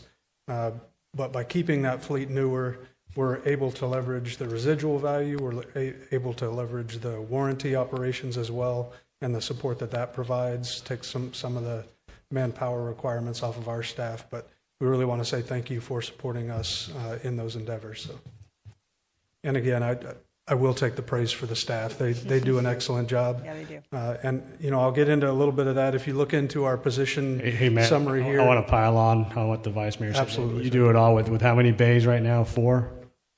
we have 3 bays on the light duty side, I guess. Right. Our heavy duty is basically outside. Outdoors. Yes, sir. Right. So the new maintenance facility, the MOC, will provide us, 12 bays to better manage our fleet and supporting equipment. So really, truly amazing work. Thank you, sir. So if you look at our fleet position summary, again, this year we're not asking for staff. Honestly, to Councilman Gambaro's point, I don't know if I would have somewhere to put them if I were able to onboard them.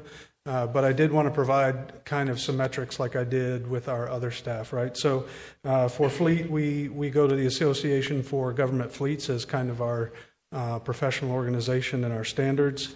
They say for county and city fleets with a diverse makeup such as ours, you're looking for a ratio of maintenance staff of about 55 to 60 assets per mechanic. So if you look at our fleet position summary, 8 of those personnel are mechanics.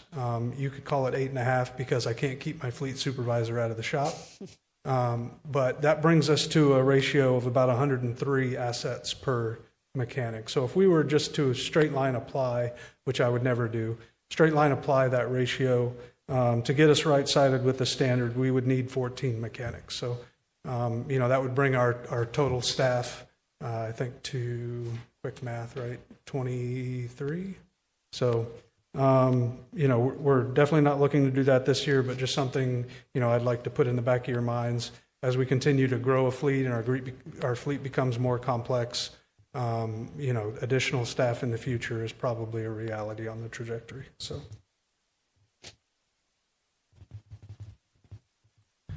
and looking into our fleet management budget, we are looking at a reduction this year of 6.9%.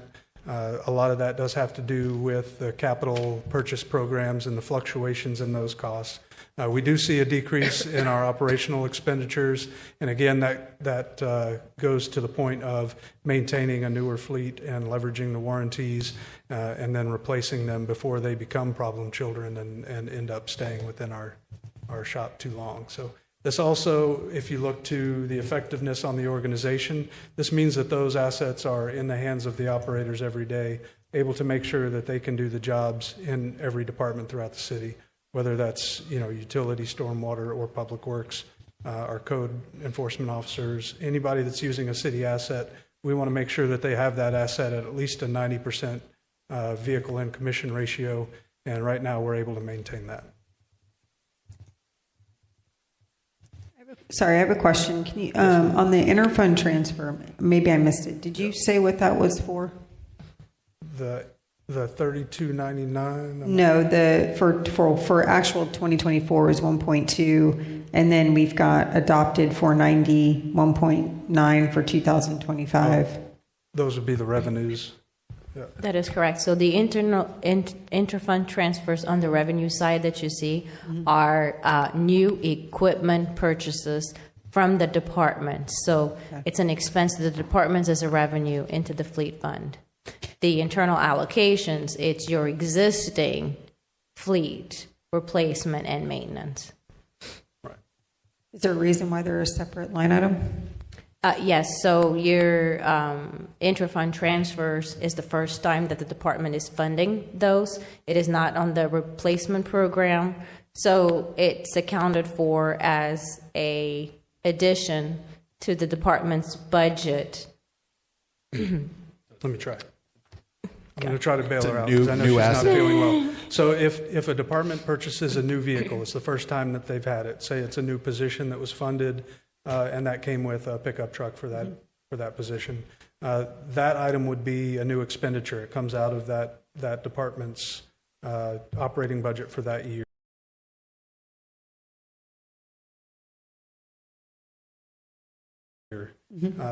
For replacement items, we have a replacement allocation process. So when that truck is accepted, we know that it has a 7 to 10 year lifespan, and we basically put them on a payment plan. So they're saving every year into the fund, into the fleet replacement fund, so that when it ages out, there's money in the bank to buy the replacement. So it's an interfund transfer versus An allocation. an allocation.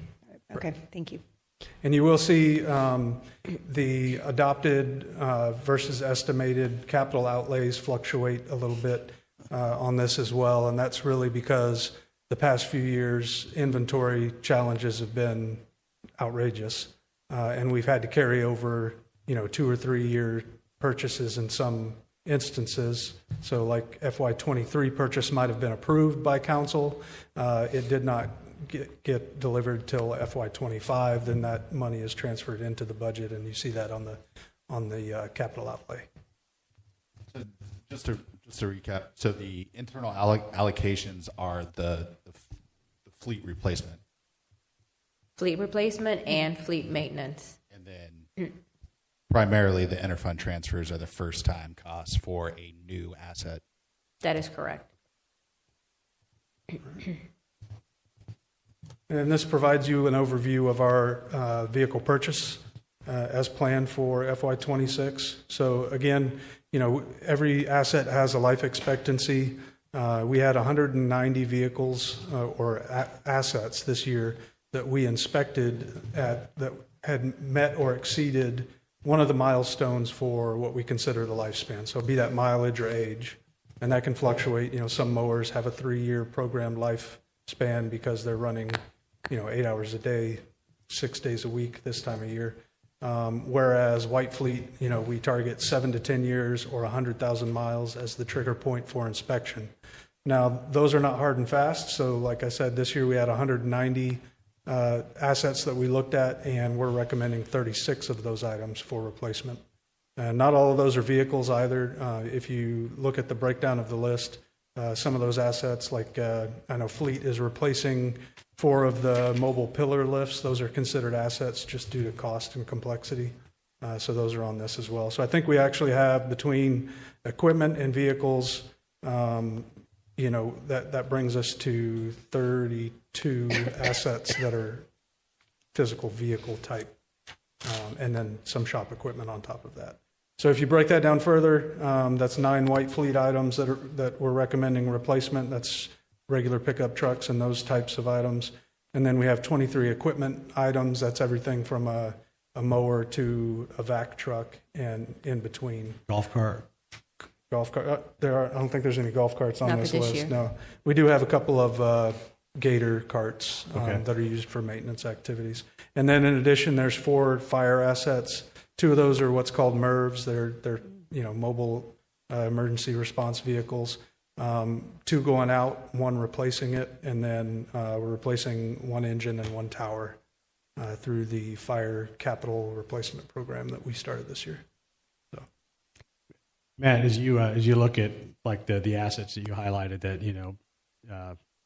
sell them at auction, whatever the case may be, just before they're almost uneconomical to repair, right? When you have other revenues here, does that include any revenues that come in from auction? Yes, those correct. revenues go back into the fleet replacement fund, and then those are utilized in our replacement. I just want to highlight that for our residents. I mean, some of these are still good work trucks that are out there, and some of them are actually decent deals. But they're as is, it's kind of buy at your own risk, but it's an opportunity. I know Councilman Miller's always looking for a good auction vehicle, but that's an opportunity to bring in, or just to highlight that those revenues are coming back in to offset those costs. Thank you. And while we're plugging it, we do have a Transit and I believe an F-250 on the auction site right now. If anybody's interested, open to the public. Never Anybody again. can bid. Mr. Mayor? No. No? All right. Again, I definitely appreciate your support, but I'm here for any questions that you might have. Any follow-up questions for Matt? No. Thank you so much, Matt. Thank you. Are you done, Helena? Please, I make a motion to let her go home. I hope I could tell in your voice that you had something. Thank you for being here. I know you have one more slide here that we can all read just fine, but thank you so much. Your dedication is very evident, and thank you to Carl and Matt as well. And I apologize for having to leave midway. Please. And we will see you again on August 26th for your final proposed budget, which will include all funds. Thank you. Thank you. Thank you, ma'am. Go home and get some rest. Thank you. Don't infect anyone. I know I'm not touching anything.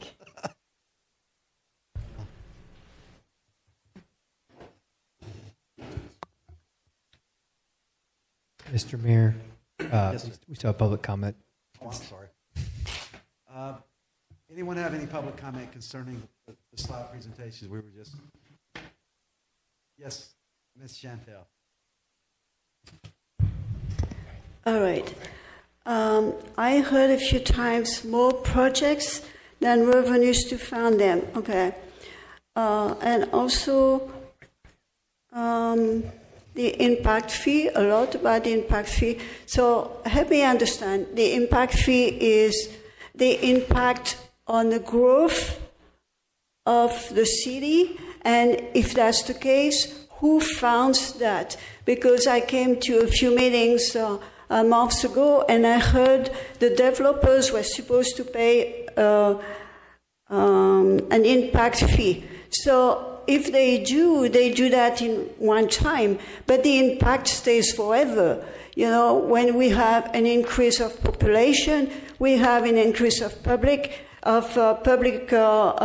cars everywhere, and that stays there.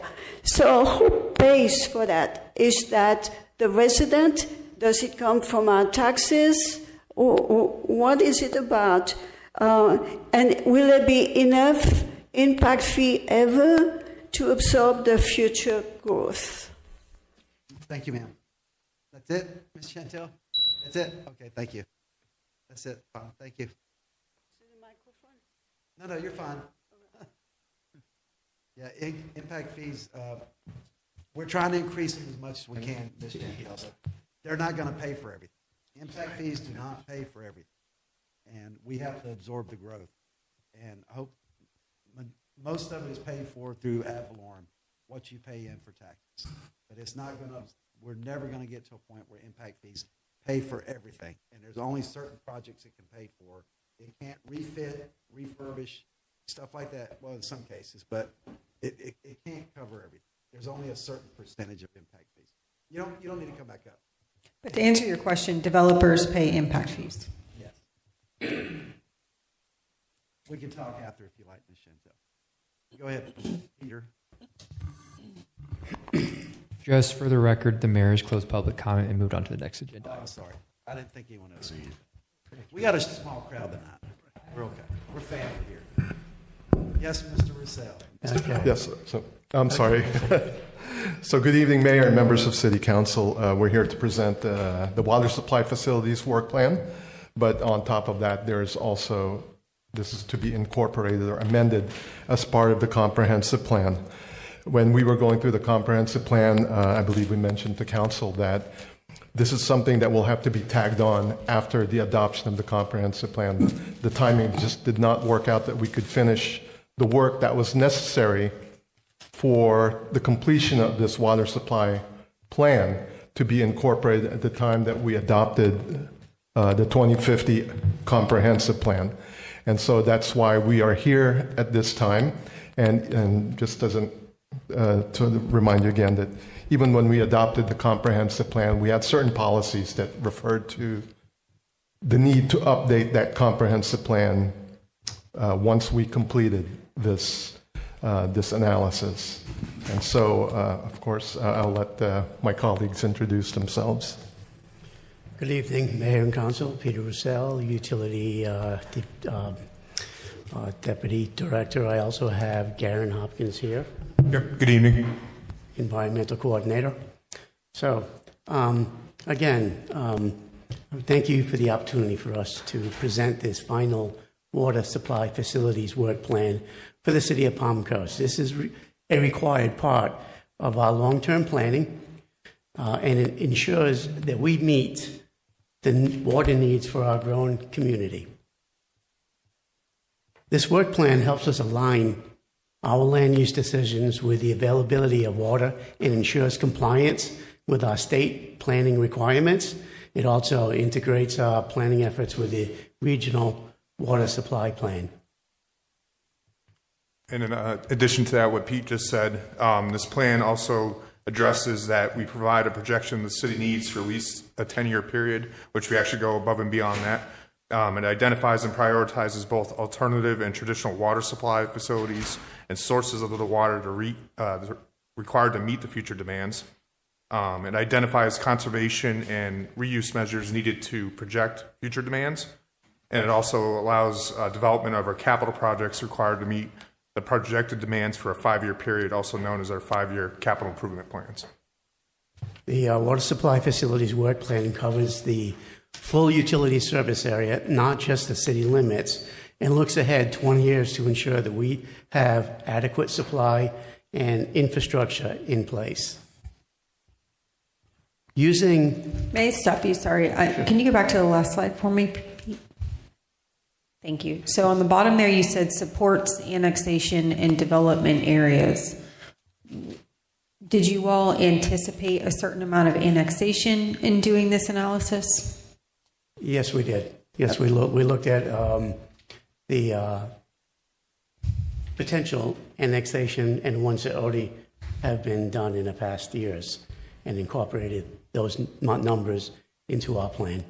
Do you know offhand, by chance, how much you analyzed as a part of anticipated annexation? Probably in the next couple of slides, I have a number that might reflect that annexation. Okay.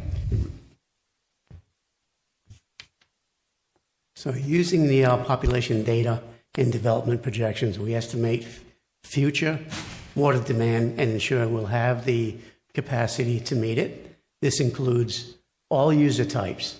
This effort ties to identifying and incorporating alternate water supply projects identified in a plan, including any conservation and reuse programs. Our most recent data shows that our daily average flows are currently trending below our original projections. This is a positive indicator, suggesting that we are operating with more available capacity than anticipated now. Lower than expected flow rates place us in a better position to manage our system, reduce operational strain, and maintain compliance with regulatory requirements. It also gives us added flexibility as we plan for long-term infrastructure and treatment needs. The number that I'd like to show you is the 2025 population estimates. Outside is 7,211, and again, that's a projection, and that's the number that we came up with that serves the areas like on the beach side, Marineland, Flagler County, Beverly Beach, as well as any future annexation that we think we might experience. That's the number that we came up with. So I just wanted to jump in. And so regardless of whether it's annexation or not, we still have a requirement to provide water, right, as the primary utility. Pretty much. That's a good point. So yes. Even if yes. they're not annexed in, we're still supplying that water. Yeah. Yep. And we're getting more revenue out of it. Typically, when you become a utility that serves a population of over 100,000, the regulatory agencies kind of expect you to take on that leadership, if you will, and just help other service areas that really don't have any treatment or any kind of mains or any infrastructure for water. So that's one of the things that I'll point out. And of course, we're well over that now. So I just, and thank you for pointing that out, Councilman Miller, because some of these numbers just aren't reconciling for me. I mean, even in the city of Palm Coast right now, we're at 110,000. So I understand there was some point in time when this data was put together, but we're talking about amending the comp plan based on data. And it seems we're already starting a few thousand residents behind. And then when I think about the total here, so you've got within the city, outside the city, and then total of 114,000. Obviously, that doesn't include the entire population for the county, right? Because we know That's correct. Yes. Do we know about how many in the county this does not include? Vice Mayor, let me try to help and clarify some of these numbers.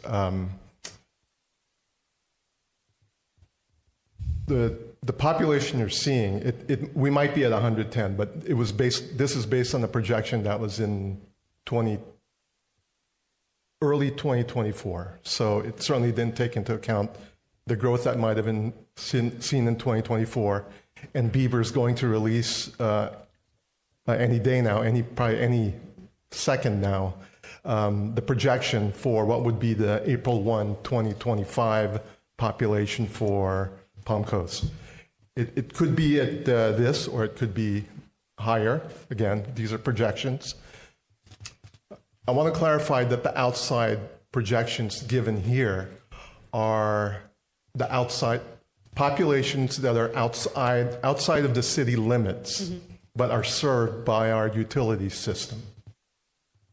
When we say that we took into account annexation, and it's encompassed that what we used is what Bieber gave us as population projections.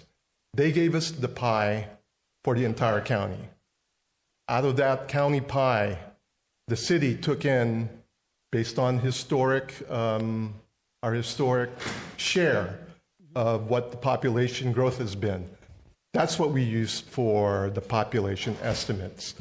So it didn't necessarily take into account that we might add additional land, but it took into account that based from the state's projections, you have this pie.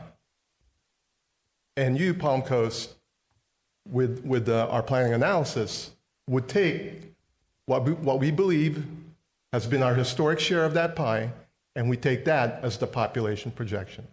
So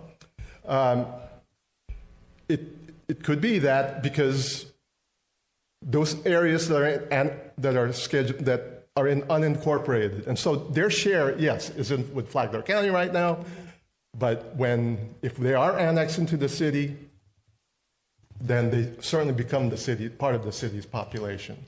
And so these Bieber provides population updates every year or two, probably more every 2 years, and this study will be updated every 5 years. And if we get to the point that we have annexed large tracts of land, and depending on when they're ready for vertical in population, then we can certainly adjust the population. But right now, this does take into account that eventually the share of the Flagler County pie's population growth, more might come into the city.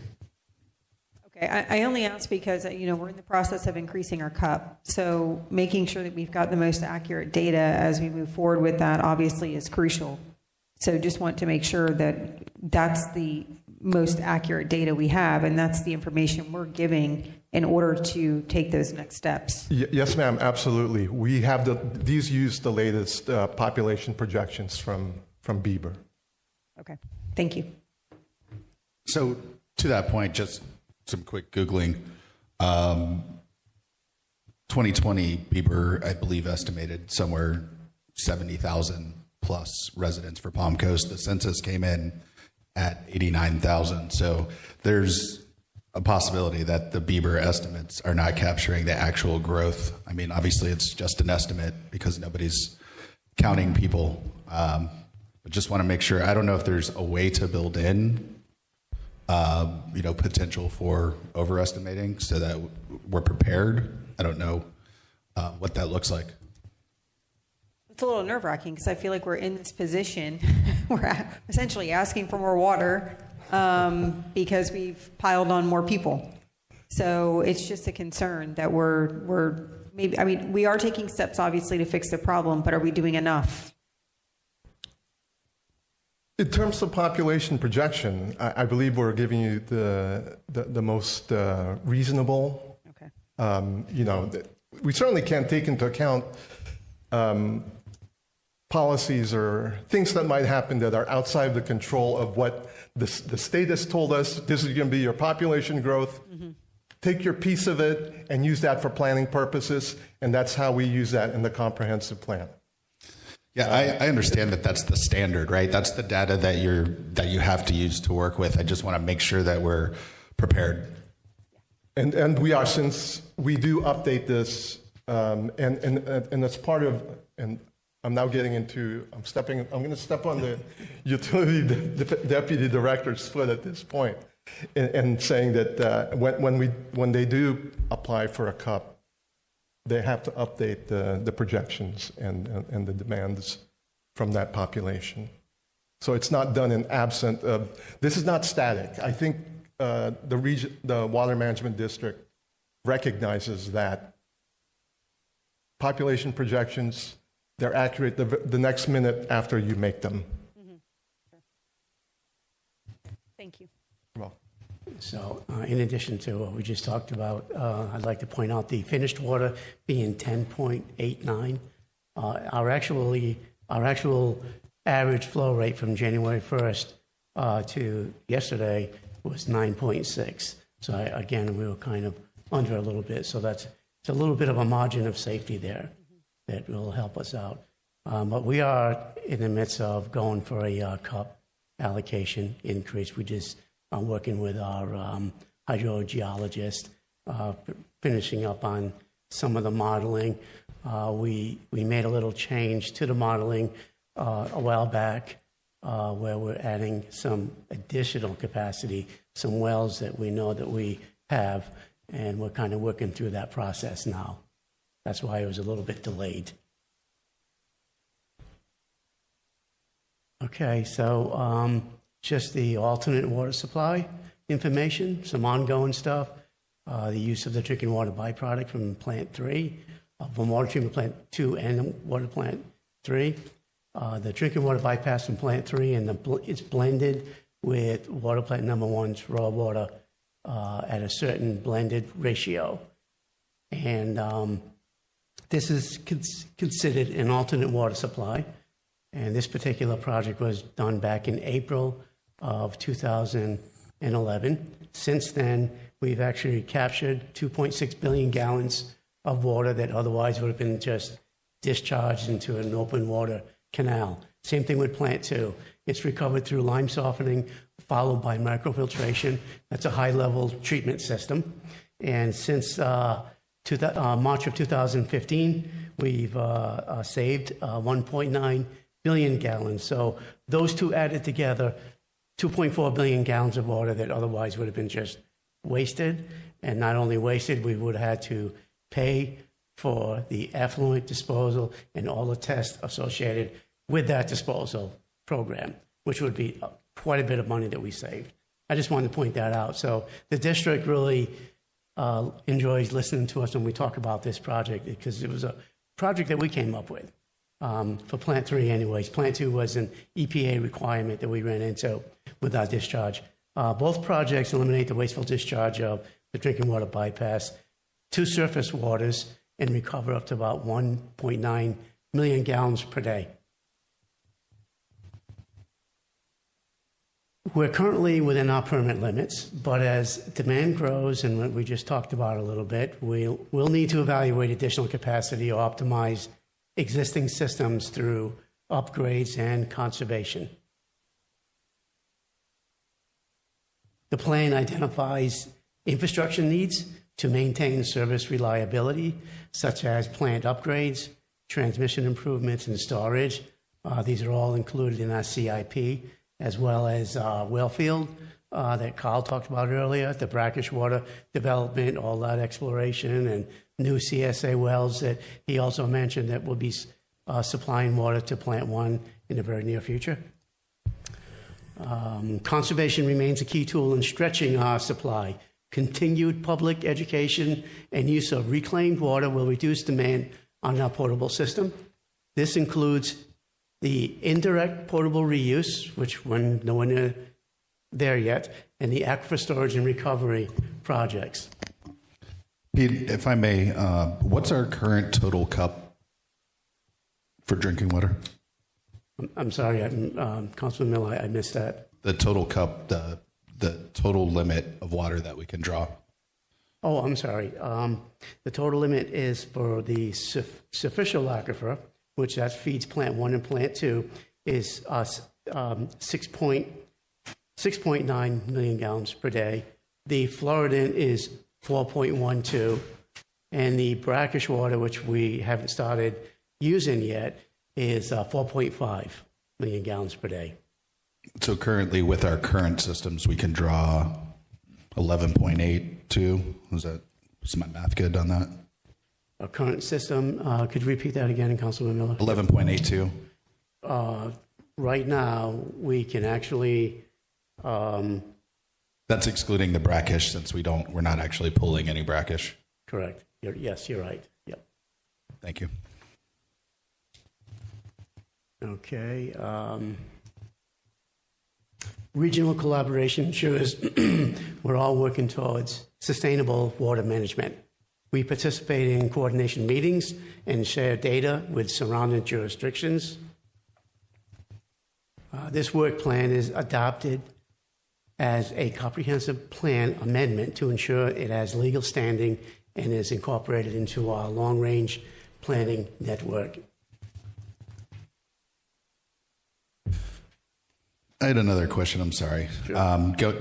We don't have to go back to the slide, but I see our water supply numbers diminishing over time from traditional and increasing from alternative. I assume that's bringing online the brackish and then drawing from the aquifers less, the superficial and the Floridan. Is that the reason why that's decreasing over time? The traditional is like you said, the superficial and the Floridan. And I misunderstood your question. I was just wondering why that's decreasing. Is that because we're bringing on the anticipation of brackish? Yes, we're sort of balancing out the production from each aquifer supply.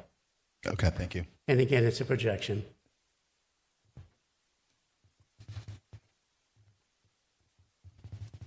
Okay, so we've included implementation guidance and some built-in tracking.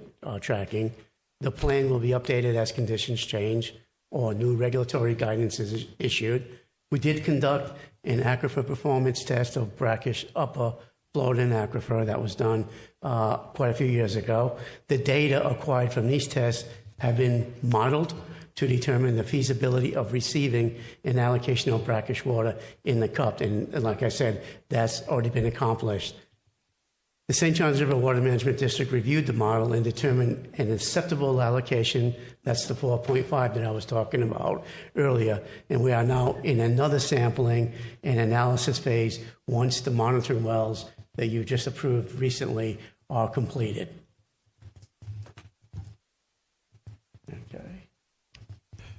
And again, the purpose of completing this study is to be incorporated into the comprehensive plan as required by state statutes. With the comprehensive plan amendments here, these amendments were developed in coordination with the St. Johns River Water Management District, and basically through our conversation, we've basically feel comfortable, and they feel comfortable that these will meet their requirements. In addition to that, some of the objectives that we had in coordinating that language, maybe not holistic is the right word, but to simplify the amending of the comprehensive plan to incorporate this. And the final of this is that, again, this amendment will amend just the infrastructure and the capital improvements element based on the adopted CIE that goes with this water supply plan. So these are just examples. I'm not going to go through all of them, but again, just to show that the language changes such that it makes it known that by reference that this water supply facilities work plan is a part of the comprehensive plan. Same here, and again, this does include that language that we said that we will be adopting this as part of the comprehensive plan. And again, this is just a clarification. And finally, yes, and wait a minute. Okay.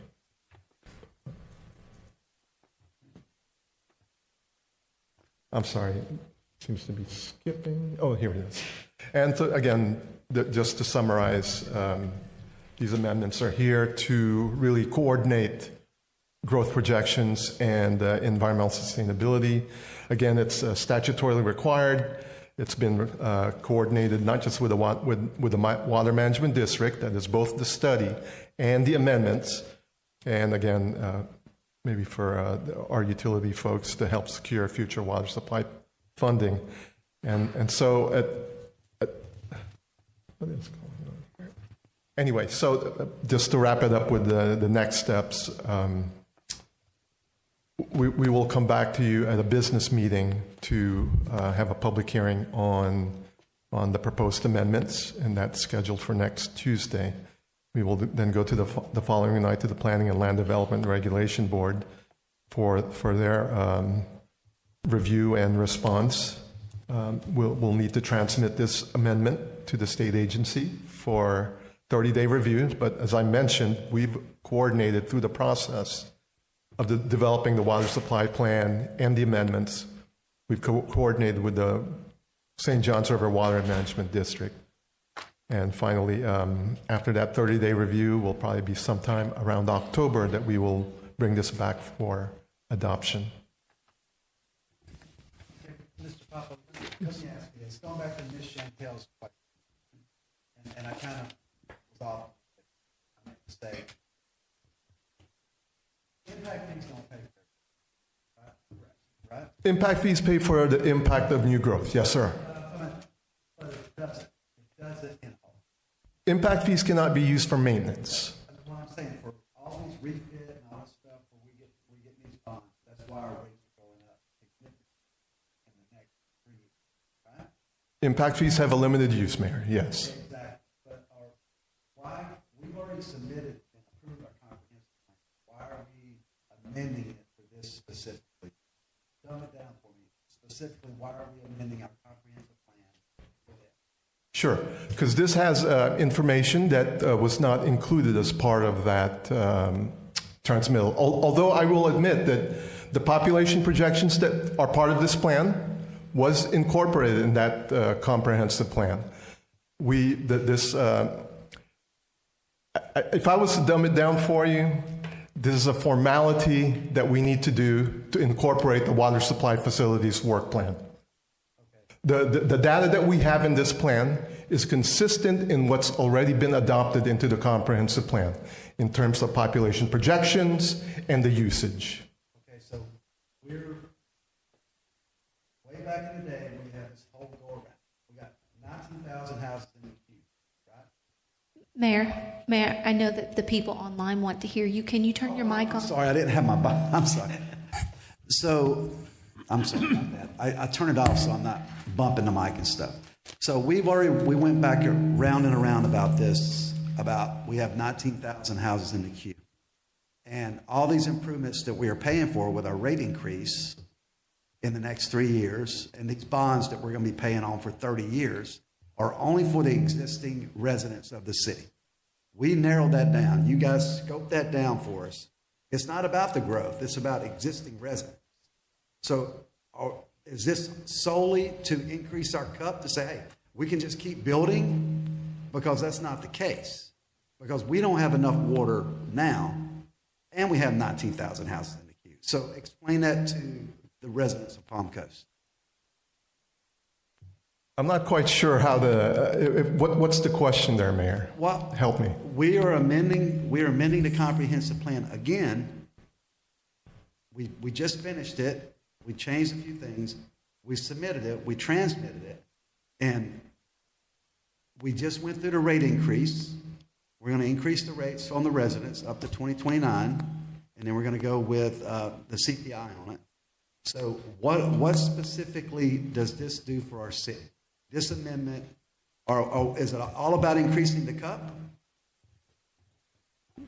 This amendment is to, it's in some ways it's informative for the city, right? If we were to anticipate a growth that takes us to about 156,000 with the service area of our utilities covering another 9,000, the analysis needs to be made as to what does a population of 165,000 people mean in its demand for water supply. And I believe that that's what this study is for.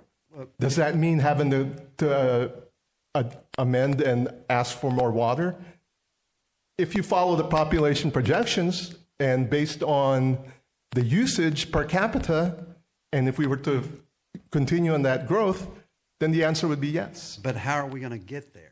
How are we going to, if right now we're at a population of 110,000 people, and we are taking out these bonds by October, we're taking out those bonds just to support the existing residents, not the 19,000 houses in the queue. How are we supposed to get there to sustain 150,000 residents? How are we supposed to get there? How are we going to pay for that? So in our rate study with the bonds, there's also a projection of impact fees that I think was, if I recall right, between 170 and 200 million in impact fees collected based on the same type of growth rates that are used for Beaver. So some of that, bringing on new treatment plants and things like that would have to be paid for by those impact fees. Mr. Mayor, if I could, just my understanding of what staff is asking of us. So we did pass a comprehensive plan on this topic in generality, but if you go through this proposed ordinance, it's pretty specific. So I think what they're doing is they're necking it down into really more specific requirements as a support and documentation to what we are already approved. Now, not to answer your question on I can understand them on the meet statutory requirements of the state, but to increase the cut when we're paying out the wazoo now, we're going to be paying more and more and more. It's when we go back to today when I said in 10 years you could be paying $500 a month for your city utilities. There's no doubt in my mind that that's going to happen. So I just want people to know that this is costly. It's costly. We're always going to be playing catch up, and it's always going to fall on us, the residents. I just don't see us increasing our cup beyond that 19,000 houses that we already have in the queue. If I may, Mayor, staff isn't asking to do anything more than what's already been projected. So what I gather they're asking is right now they have proposed or they have created their water supply facilities work plan. And per statute, that work plan now has to be incorporated into the comp plan. So it's not as if they came before us previously for the rate study and said, hey, we need money for XYZ improvements to accommodate such and such growth. We're dealing with the same pot of numbers and growth. It's just now it's in a specific plan as required by statute, and that has to be incorporated into our comp plan. Well, I can understand that, but the whole point is, where are we going to get those monies to get up to that level? That's the things we have to think about. Is how are we going to get to, because we already know the impact fees don't pay for it all. Right. You're not going to take the impact fees and build a whole new water treatment facility. It's not going to happen. So it's going to be through rates or ad valorem tax. It's not going to be completely all impact fees aren't going to cover it. I'm just saying that we are in a situation here. I keep saying it, and it's, that's my issue. I'm sure we have to meet statutory requirement. I have no doubt about that. But to keep going back to the well, literally, when we have the situation we have with 19,000 houses in the queue. And Mayor, in the next agenda item, we're going to cover that 19,000 and the capacity, because the wastewater has been particularly of interest. But if you recall, your comprehensive plan is your long-range planning document. And often, the city's ridiculed by not planning ahead, and this is the city planning ahead with the water supply facilities work plan.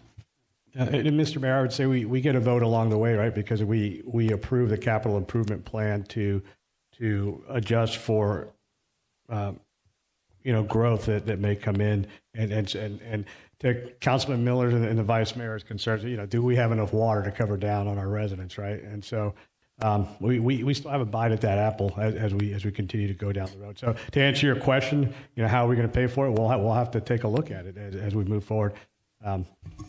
Your projections on utility rates, we'll see that if that bears true. But I think it's a specific work plan, as the Vice Mayor said, and I think it's something that we're all going to have to wrestle with going forward. I know they have to do it for statutory requirements and to be in line, but we need proper planning to get where we need to be to sustain 150 or whatever that number was, upwards of 160,000 people. And right now, we're not there. We're not. It's going to be hard to catch up. Mr. Mayor, I did have a quick question. Let's go right ahead. Thank you.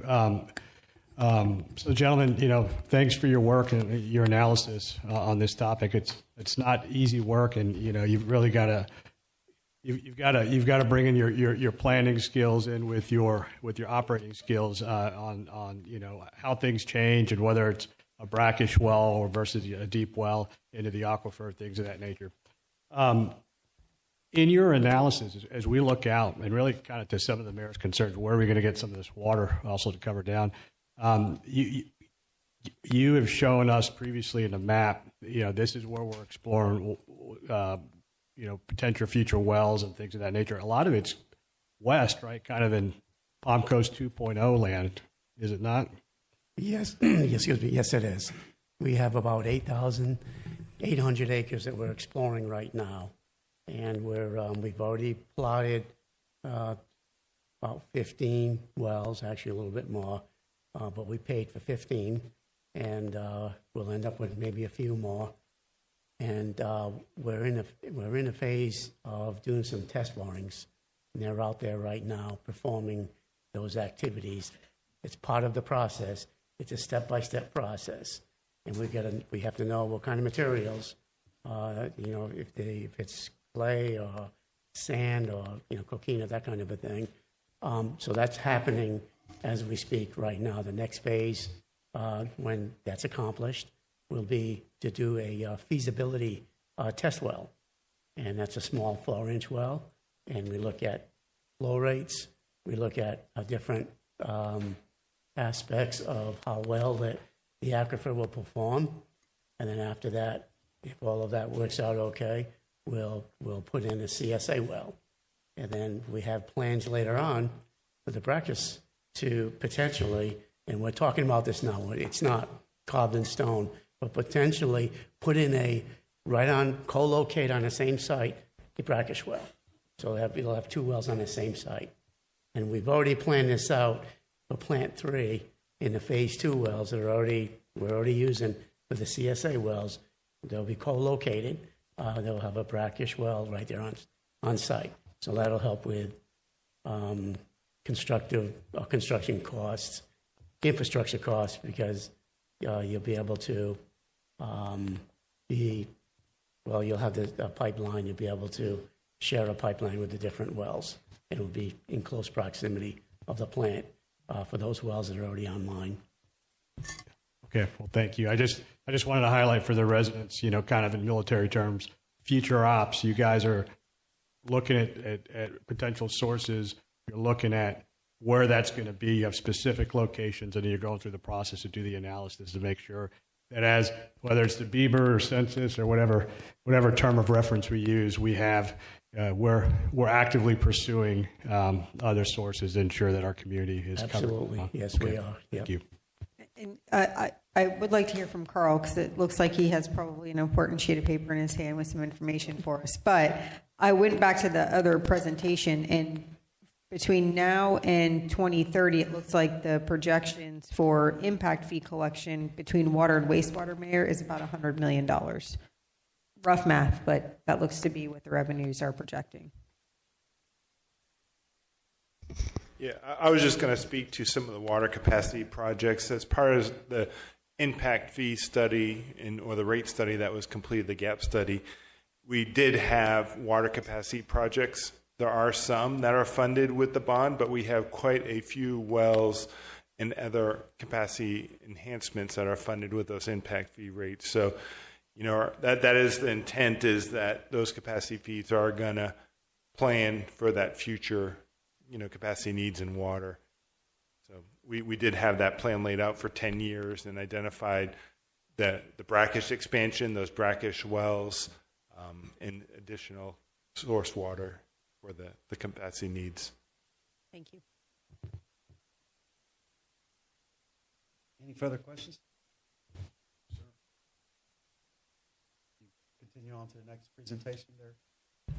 Oh, I'm sorry. Public comment concerning this comprehensive plan amendment.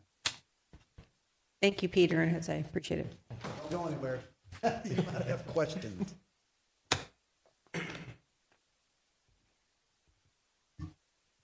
Jeannie Duarte. Water Treatment Plant 1 has plenty of capacity that is not being utilized. Legal standing, the brackish, what's the definition of brackish? As far as I'm aware, it's shower water, toilet water, dishwashing water, etc. I do have a concern about wastewater treatment plant 2 sitting right next to water treatment plant 3. So close that their backup generators are housed side by side in the same building. It's my understanding that the reclaimed wastewater and solids are used for irrigation and fertilizer. When I worked at an alfalfa field out in California that used reclaimed water, the alfalfa was only allowed to be fed to horses, not for livestock or crops meant for human consumption.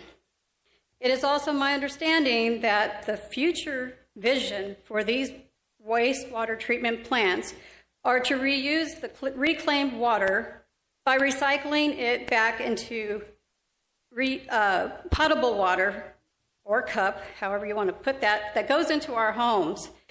For those of us with religious and spiritual concerns, the thought of consuming reclaimed water from human waste containing human DNA and who knows what is strictly forbidden and runs along the lines of cannibalism. A symptom of cannibalism is madness. I don't know about the rest of you, but this feels and seems unethical and very evil. Thank you, ma'am. Yes, Ms. Chantel. All right. We can't talk about growth if we don't define it. To estimate growth should not be that complicated. You know how many developments you authorized. You know how many houses are being built. That gives a number. And each house might have an average of 4 people, 2 cars. That might be a good place to start. Now, I heard about the millions of gallons of water per day that would go through that facility. And is it during regular time, or would that be during hurricane time? And also, Mayor, you just say that we don't have enough water now. Okay, so I'm bringing again the Google data center. Even if all the water that is recycled goes to the data center, it still has to get out of there. Where does it go? And would it even be enough if we don't have enough water for us? Let's see, I think that's all. Thank you, ma'am. Anyone else for public comment? We'll bring it back to us. Any follow-ups? I have one question, since a lot of this has happened before I got here. Just a simple question. Do we have enough potable water to fulfill the requirements of our citizens today? Yes, we do. Okay. Yes. It's about the 19,000 houses. I know, but today we have enough. Yes. There's no question about it. We know Yeah. that. So, I understand the point. Okay. Peter, Mr. Papa, you can. Oh, sure. The brackish water question, of course, they're all good questions.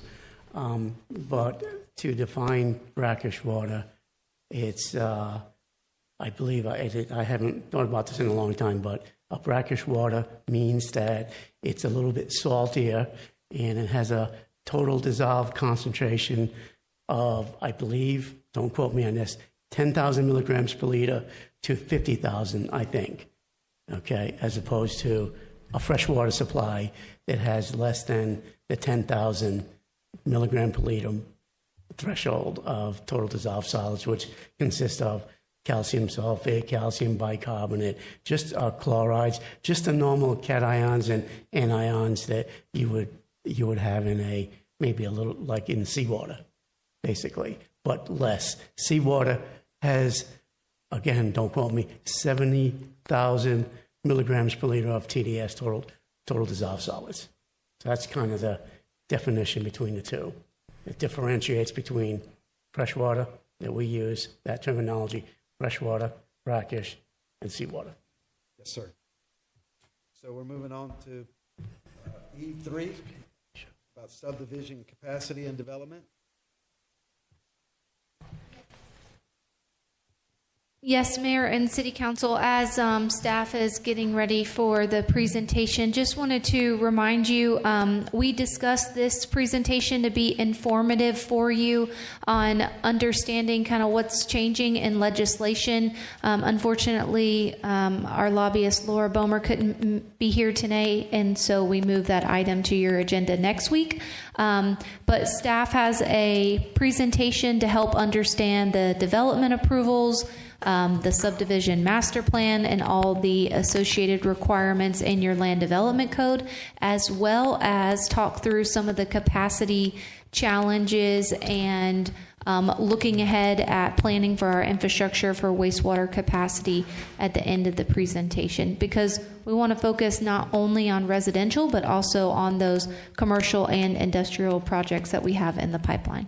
So Ray, you're going to get us started? Yes, thank you, Ms. Johnson, for that great introduction. Good evening, everybody. Ray Tyner, Deputy Director of Community Development.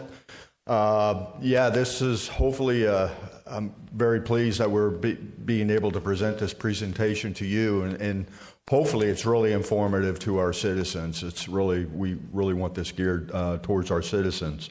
The presentation, as Ms. Johnson had indicated, it's kind of set in three different parts. The first discussion will be done by Marcus Duffy, the legal framework for land use and development approvals. And then I'll take the subdivision platting process itself. And then Pete and Carl will support. We had some of that discussion already on the wastewater capacity and development activity. So Marcus, if you want to go ahead and start, we'll. Perfect. Well, good evening, Council. This is just a little refresher on legislative versus quasi-judicial. As you're aware, as you are the legislative body here for the city of Palm Coast, And when you're talking about legislative issues, that's where you have broad discretion. That's your policy making, where you are passing land development codes, future land amendments, stuff of that nature. Quasi-judicial is where you guys are sitting as the fact finders, the judges, and you are adopting rules to our land development code. So just a couple of things I wanted to go over and talk about quasi-judicial. Next slide.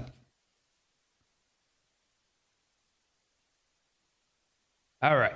So for quasi-judicial, I believe you guys have heard me talk about this before, but so the main thing is that when an applicant comes and is getting approval, it is the burden on them. They have to prove that they meet all the factors. They have to prove that they are meeting the land development code, all the factors that staff present to you. Once they meet that burden, then it's on the city council to, if they do not agree, they have to meet that burden that they have not met all the factors.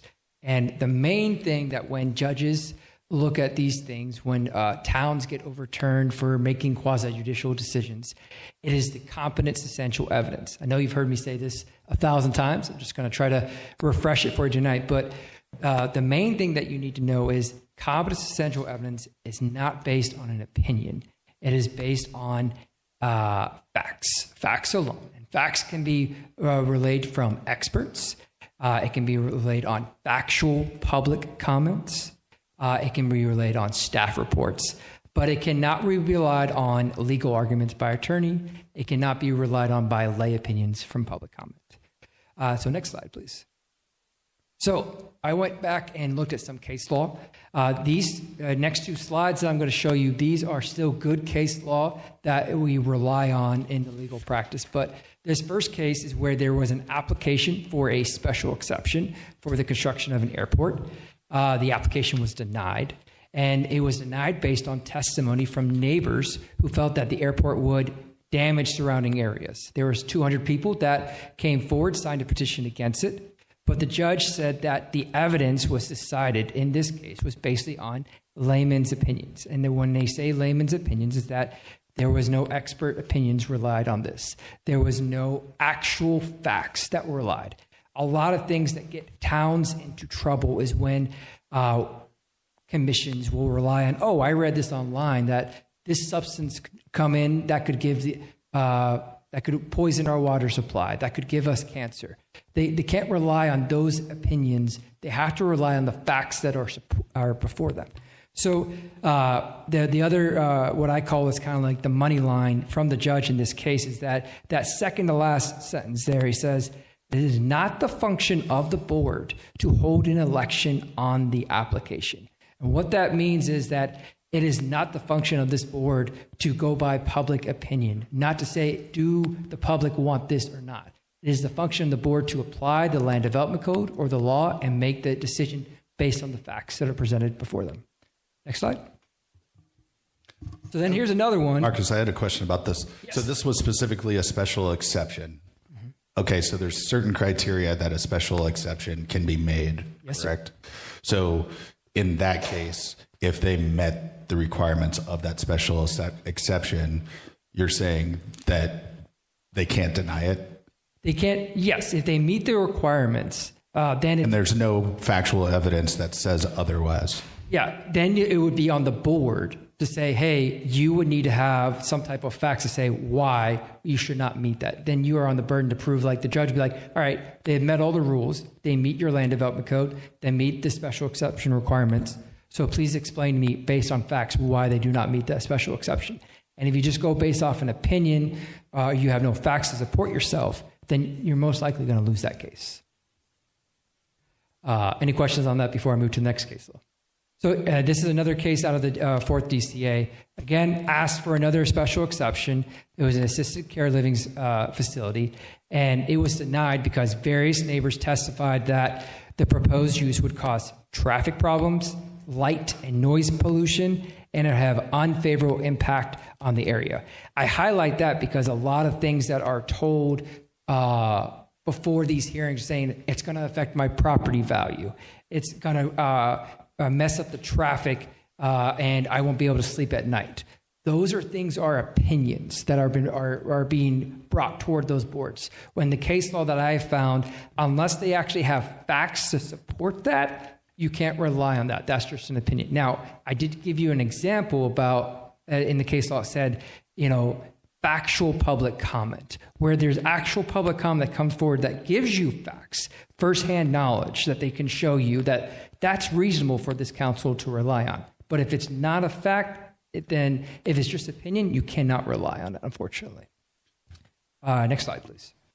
I have a question about this as well. Yes. So, for instance, right, we know that development increases trips. Mm-hmm. We know that it uses resources. We know that it sometimes creates noise or light or things like that we're talking about here. How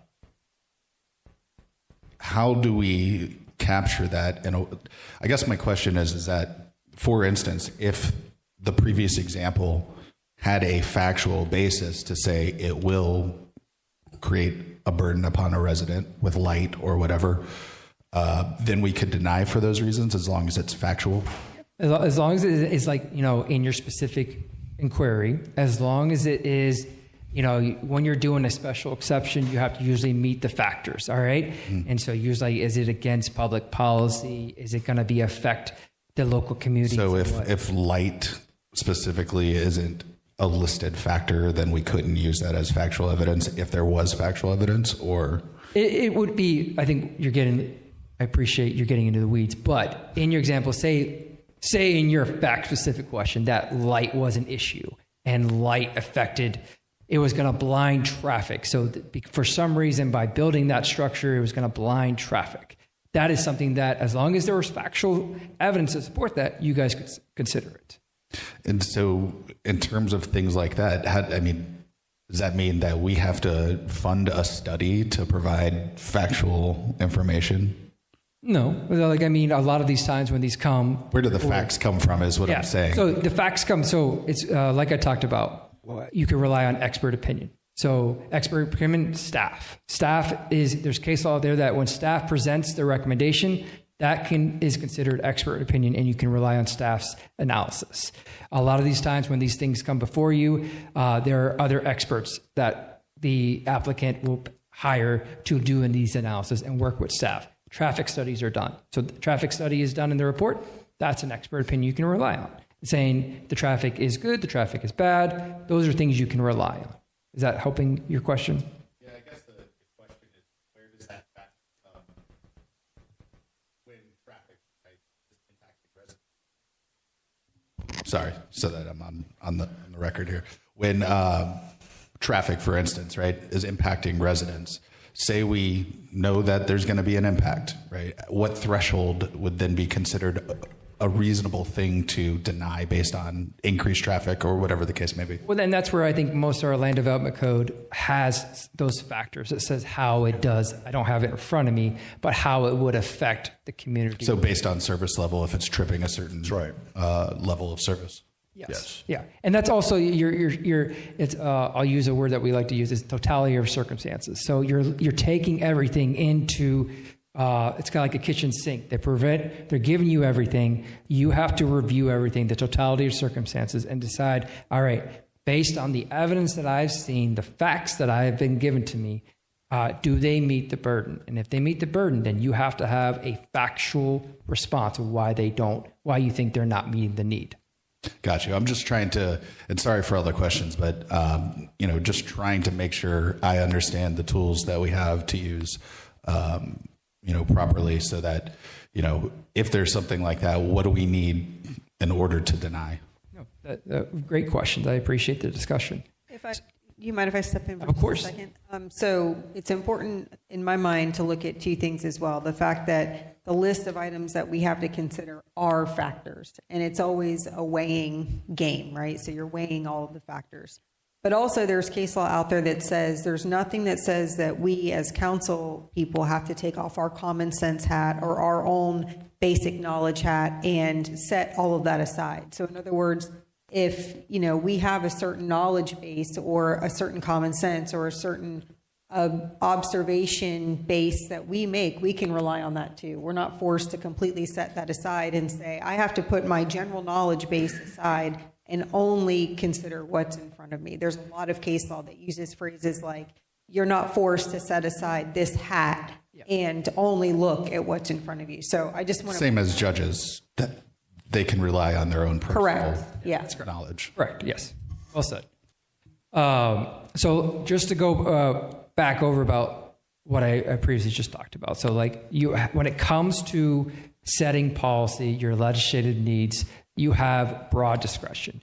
And it's kind of what Vice Mayor Pontieri and Councilman Miller talked about is there is a legal standard when you're looking at the stuff. It's called the fairly debatable standard. And that is that you are having discussions about this. And at the end of the day, what you're doing when you're making this policy, is it reasonable? Is it a reasonable person's mind? Are you making this decision as reasonable? Usually the courts upheld it as long as you are making a reasonable step. Next slide. And so that's what I discussed about the fairly debatable. It's as long as you're making a reasonable decision when it comes to this policy. But then also, you want to make sure you're not getting overturned by that last line is they will reverse decisions that are, if you're just arbitrary, capricious, or illegal. And when I'm talking about illegal is when you're not following your charter, you're not following your land development code or a Florida statute, certain those things. So jumping in on this legislative portion, how much is the new state law that I believe is part of 180 that says that we cannot make any changes to land code that is considered, I believe, more onerous than state code? More intrusive. More intrusive? Yeah, that's the money line. So yeah, myself and Mr. Tyner and Mr. Enns, we've looked at it. Right now, I don't see any issues with what has passed or anything that we've passed recently that will make it more intrusive. We're still going through to make sure that if there is something that's coming down the line, we're see that it could be subject to challenge. Yeah, I think the thing that I'm kind of going down is the road that I'm going down is that if one state statute says that we can't make, say, final plating, right, as administrative, right, and so now council basically doesn't review anything in final plating. So maybe the natural response from a council, not necessarily ours, but other cities as well, is to go back and make their land use code more strict. But then another law says you can't do that either. So just kind of essentially we've kind of been handcuffed here. In particular, that one, yes, they've changed that one where it becomes to a land administrative. That makes that. Is that 784? Yeah. So 784 says that we don't review the final plattings, and then 180 says that we can't make our land use code more. I forget the word. To the landowner. So it's focused on the landowner right now. Yes. And that's only I believe that law only stays in effect for the next 3 years, and then it'll be readdressed. Which one? 180? 180, yes. Yeah, I'd be surprised if it makes it through the year, honestly. Yeah, I would agree. All right, next slide, Mr. Turner. All right, so these are just some, a reattack of what I've gone over. At the end of the day, it's as long as you can show support why you made the decision, then I don't think we're ever going to be subject to challenge. If you're listening to the evidence, as Ms. Pontieri said, you're using that common sense, you're using the reasonable standard, and you're using the facts in front of you, then I don't see there ever be an issue. Standing by for any questions.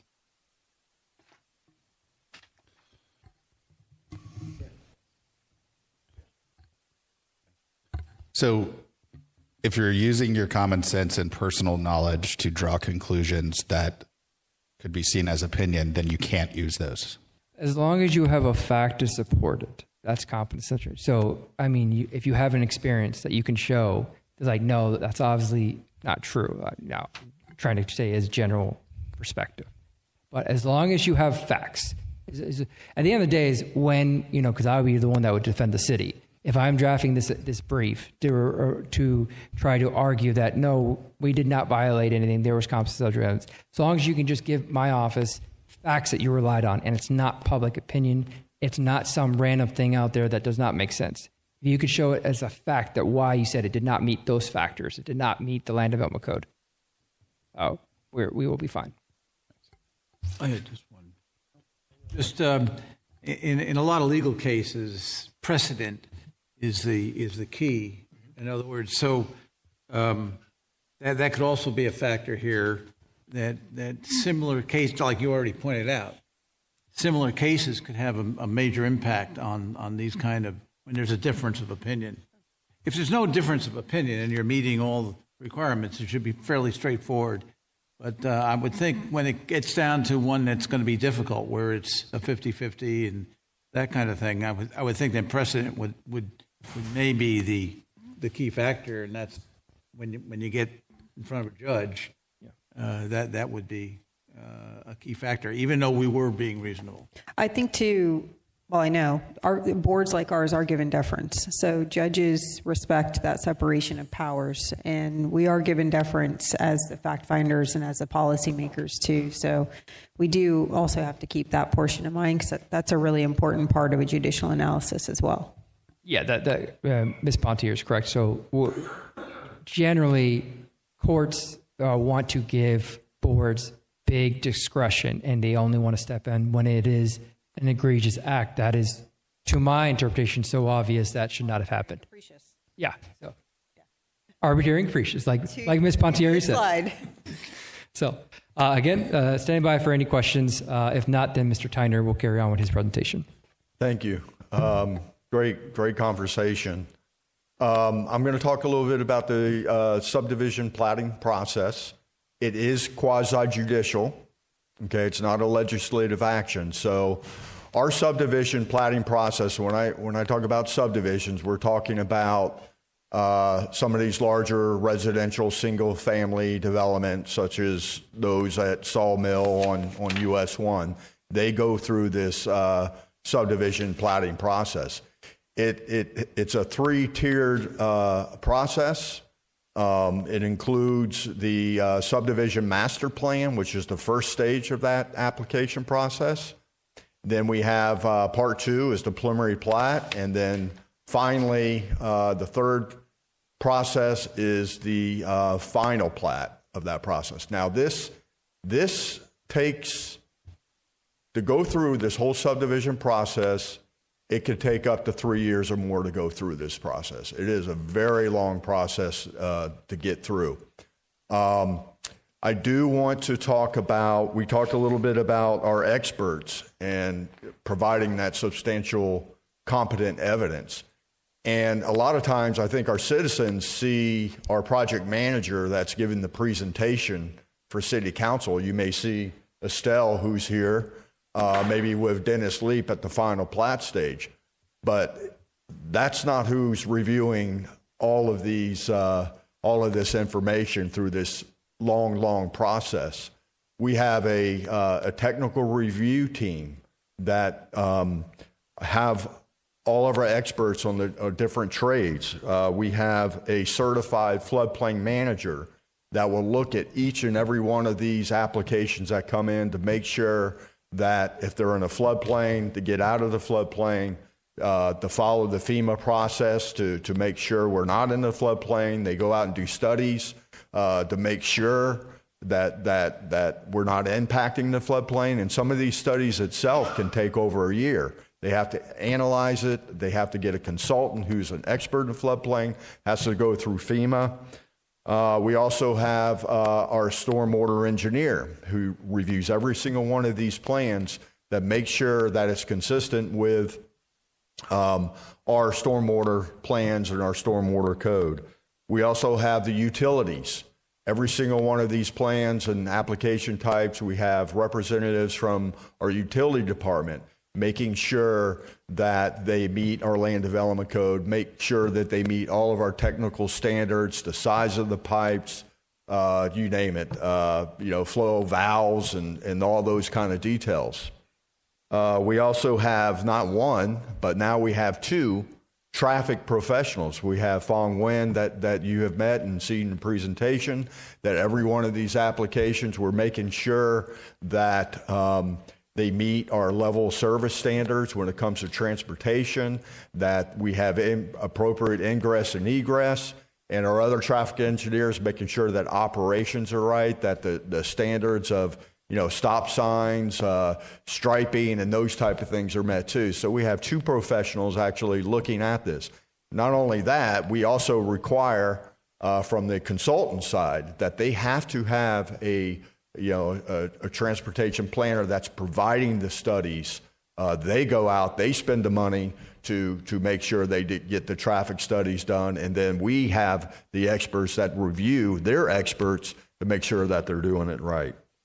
We also have, you have seen Dennis Leap, he's our site development manager. Mr. Leap has over 25, 30 years of experience, both in the private sector.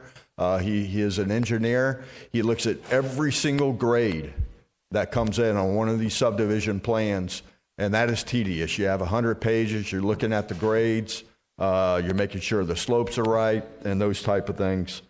We have fire representation from our fire department that sits on our TRX team and looks at these applications to make sure that we have appropriate fire ingress and egress, that they're meeting all of the fire prevention codes on these site plans or on these subdivisions. We also have an environmental professional that we are looking at threatened endangered species, cultural resources, making sure that their professional environmental that we require, that they have to have a certain amount of years and certification. You can't just have an engineer do it. You can't just have a landscape architect. You have to have an environmental professional in the field that is doing these studies, looking at the habitat type, looking at where the floodplains are, looking to see if there's any gopher tortoise or threatened endangered species, and making sure that they comply with our code. And we have our environmental professional making sure that they're doing the right thing and that they're following our code. We also have a landscape architect as well. We also require the applicant to have a certified landscape architect to put those plans together, to make sure that we are preserving our natural resources, any historical specimen trees, to rearrange the site. So we do have a great team that's looking at it, and I think it's very important because, unfortunately, when we're doing a presentation, you're probably just seeing 1 or 2 people, and it seems pretty quick, but this is a very long process. And in City Council, you have a lot of great experts that are reviewing these plans as well. The first portion of the step 1 is the subdivision master plan. This is kind of a planning exercise. We require a generalized plan. The master plan sets the foundation, the layout of the development, looking at the open space, the right-of-ways, the access. Some of the key things that are very important about the subdivision master plan, one of the first things that we really like to look at is your natural resources, right? How many historical oak trees do you have on that property? Are you within a floodplain? Where are your wetlands? That is a key component. We need to have all those studies done at step 1, because at step 1, what happens is you have a floodplain. No. You can't put lots in there. Now you have to go and do that long FEMA study, or you move your lots and you go outside of those areas and you try to protect those wetland areas. So it's very key concept at the beginning stage of the subdivision master plan to hit some of those real high level things that can really change the project layout. The subdivision master plan, as you know, that this is reviewed by the Planning and Land Development Regulation Board. They do look at all subdivision master plans that are over 100 units. And then the criteria that you are very familiar with, that was within our land development code. We have specific criteria within our land development code to meet, but also most importantly is meeting all of our requirements of our land development code, not just the 8 bullets that you commonly hear, but we are looking at all the different codes that they meet. I have part of your submittal I thought was really important and key is in your application, you have an actual checklist for each of the things that we require, and it references back to land development code. So those are the type of things, and I thought it was real helpful that you would see each of the individuals that are experts of what they require and what they're looking for. But just in summary, this ain't all of it. The list, I think some of them are 2 pages. You know, during the subdivision master plan process, we're going to require a current boundary survey, title work, site plan, the conceptual utility, drainage. And again, the environmental assessment is really big. Landscape buffers, not at this juncture, not specific trees, but the buffers themselves. We start requiring a traffic analysis during this stage of the game. And then recreation, you know, to locate where the recreation may be on the property. So that is the kind of the 35,000 level of the subdivision master plan. Now, once you get a development order for that, you are allowed to submit for a preliminary plat application. And this was approval was administration in this part. And this is where you transform that master plan into a detailed technical construction site plan. It defines the engineering design. All your engineering is conducted. Your roads, your stormwater systems, your utility, your infrastructure. And we have, you know, our Chapter 9 of our Land Development Code, our environmental section, our landscape section has very, very detailed criteria of what is required for this. Our technical, our utility has a really probably 4-inch book on the technical aspects of what size pipes need to be. All this information is provided at this time. And I mentioned Mr. Leak back there with the grades. This is where you have all the grading. Where's your water, your stormwater ponds? How deep are they going to be? Where are they going to discharge? And we're not the only one looking at stormwater ponds. St. Johns River Water Management District also requires stormwater permits as well. So this is where you have your landscape, what kind of trees you're going to have, shrubs, your foundation planes, all your details within this. So I probably, in part of the submission, let me go through this slide. You have all this in your packet too, but for the residents, it is a substantial submittal package. You have to have their current boundary survey, full civil engineering construction plan, sealed by a licensed engineer. Not anybody could do this. Detailed utility system drawings, your water, your sewer, your reuse lines, your stormwater calculations and modeling of what you're going to be utilizing, your landscape, tree preservation, environmental assessment, environmental permits. That doesn't end. You got to keep doing that. Your fire safety, emergency access details, traffic impact analysis, your ADA. I mentioned DeFell, our building official, is also part of this review to make sure that ADA and access is there in accordance with our Florida Building Code and our Land Development Code. And then we require the HOA and proof that they will have an HOA to maintain, because I'll kind of regress a little bit because I'm really surprised that me talking with the public on how much money, to maintain some of these private developments. Now, you remember when we became a city, we inherited 45,000 platted lots in that original ITT plan with all those public roads, with the utilities and with the swell system, right?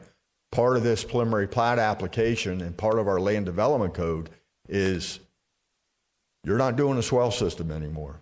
Our code requires curb and gutter with a self-maintained stormwater pond.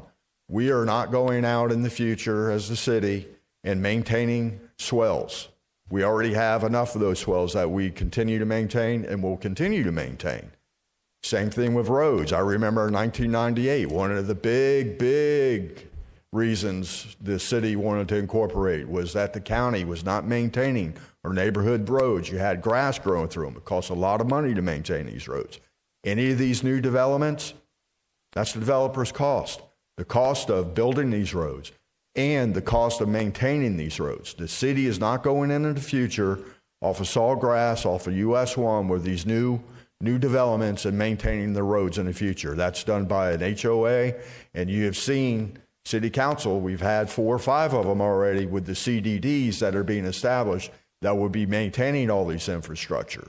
You know, all the pipes, all the standards of the utilities that are being put in at the sole cost of the developer.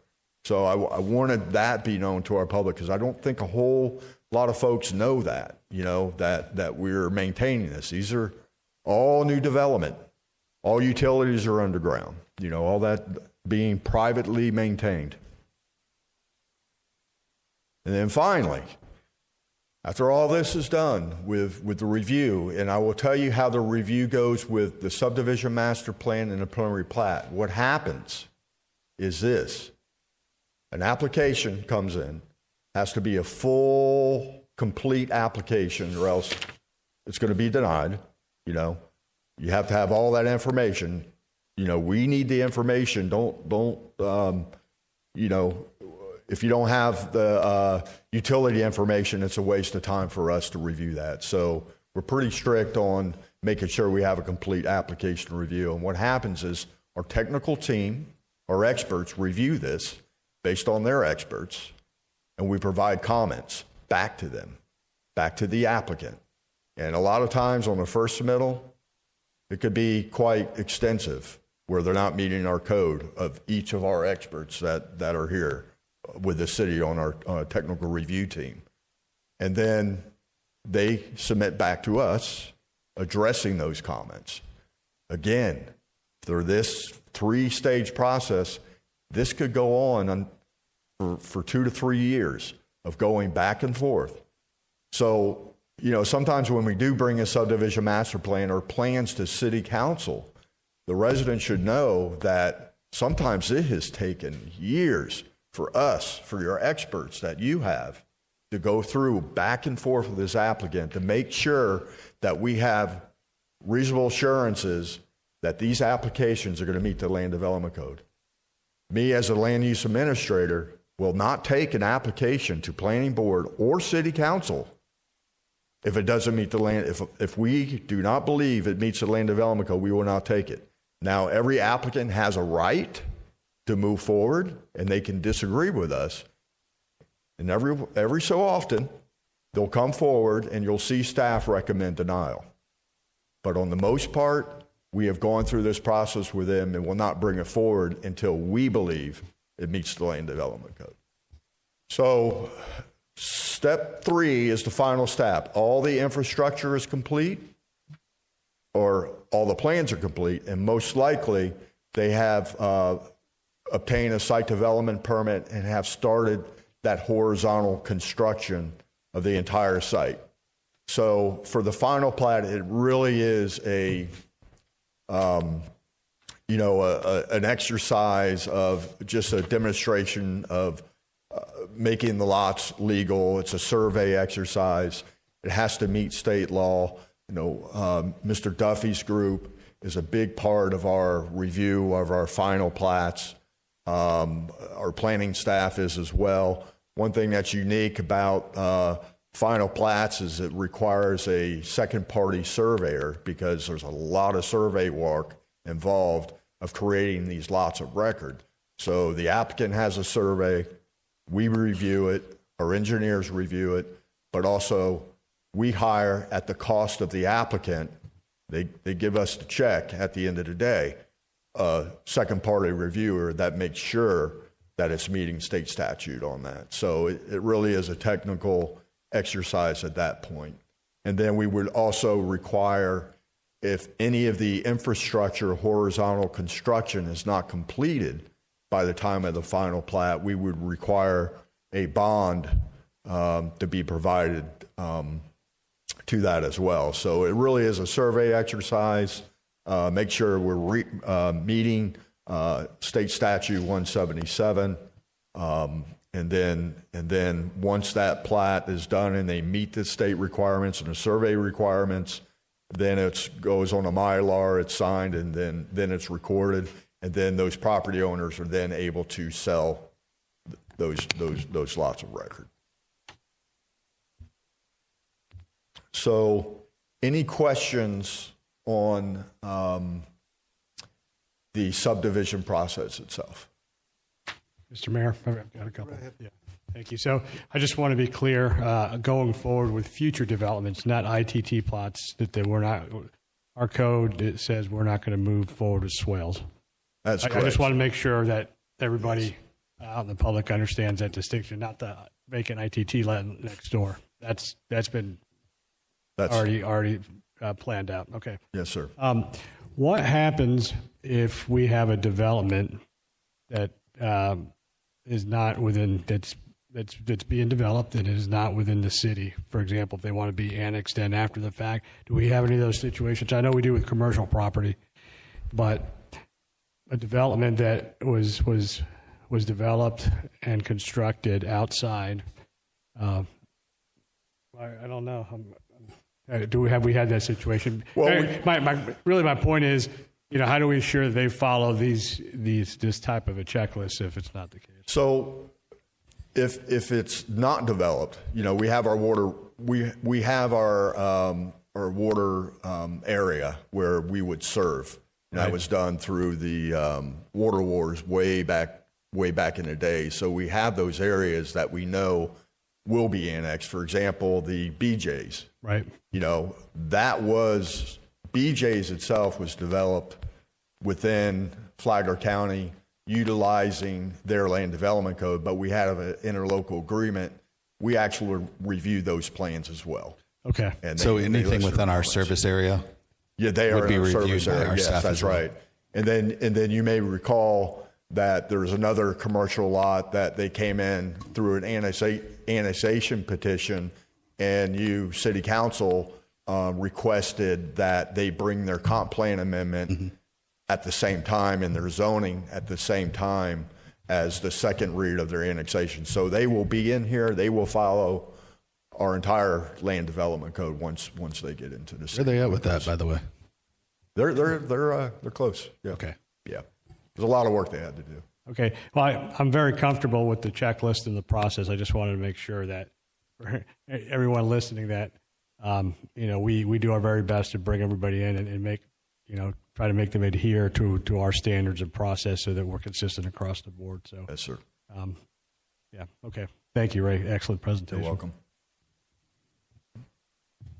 So next, I'm going to pass it on to Pete.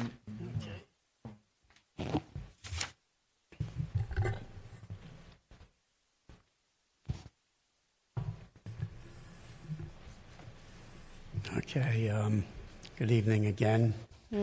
This is the current and improved developments. It's not a physical pipeline. It's something that's in the works. This is kind of like a tracking system that we're going to show you. Got your mic? Oh, can you hear me now? Okay, sorry. This is a little bit like a tracking system that shows where the wastewater is going to, which plant, and a few other important details. This table shows all projects in same level of approval, and this starts in April 1st.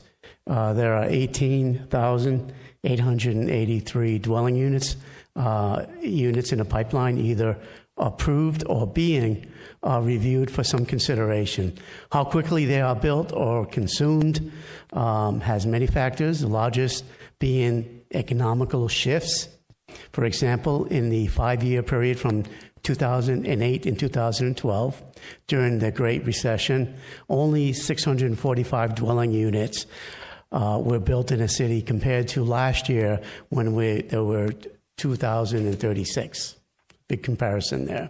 Other factors include price, like in the sanctuary, where 59 of the 165 approved in 1999 still remain.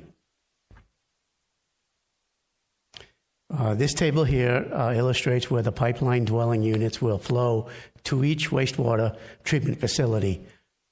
All of the town center DRIs flows to Plant 1, while all of the Palm Coast Park DRI flows to Plant 2. The remaining ITT lots are estimated based on location, with 80% going to Plant 1 and 20% going to Plant 2. All other project flows are accurate based on their locations. Can you go back for a second, Pete? Sure. That Palm Coast DRI, that 3,104, that includes those apartments that are slated for the north end of Belterre at the Matanzas intersection. There's supposed to be 2 more developments going in there on the west side. Are they accounted for in that number? I don't know. I think maybe Jose could be able to answer that question. Mayor, if they have an approved development order, so yes, it does include. Okay. Yes, sir. So this is a kind of an accumulation of everything that I just mentioned, all put together in one slide. The city's historical wastewater use per dwelling unit is 180 gallons per day, because this includes commercial locations to support these residents. We use the terminology equivalent residential unit, or ERU. To support the 13,381 additional units assigned to wastewater treatment plant number 1, we will need 2.4 million gallons of additional capacity. When plant expansion is complete in 2028, the facility will have a capacity of 10.83 million gallons per day. After adding the annual average daily flow to additional gallons per day to support the pipeline, there will be a remaining capacity of just over 2 million gallons per day, enough to support another 11,496 future ERUs. For water treatment plant number 2, an additional 981,000 gallons are needed to support the pipeline. Now that the 2 million gallons expansion is complete, bring in plant capacity to 4 million gallons per day. There is sufficient capacity to handle the units in the pipeline and an additional 8,974 future ERUs. It should be noted that after the new membranes are installed, the plant capacity is expected to be re-rated at approximately 5.2 million gallons per day, providing even more capacity. Yeah. And I just wanted to add a note in there. You know, typically when your plant reaches 80% capacity is when you're mandated to start looking at planning for additional future capacity. And these are some old slides. I apologize. They're hard to read, but back when we did our utility rate study, we also looked at projections of not just residential use, but commercial use. So, you know, the utility department collected data on all the utility agreements and what projects were completed and what ERUs for water and wastewater, you know, the ERCs, were totaling. So, you know, you can see that they range up and down, but, you know, if you average it out over the 6 years or so here, it's about 100 units per year for each water and wastewater. So, you know, in comparison to the additional residential units, you know, we had 2,300, you know, or so last year. You know, so it's probably 5 to 10% of the growth, you know, each year, if you average it out. So, you know, residential units do make up the majority of the capacity needs of our plants. And this here just, you know, goes back in time looking at what was in the 2018 study and what was actual, you know. So this is when we started to see the ramping up in development. So the commercial growth was higher than expected during those time periods, but again, it is still just a small portion compared to the residential growth that we did see.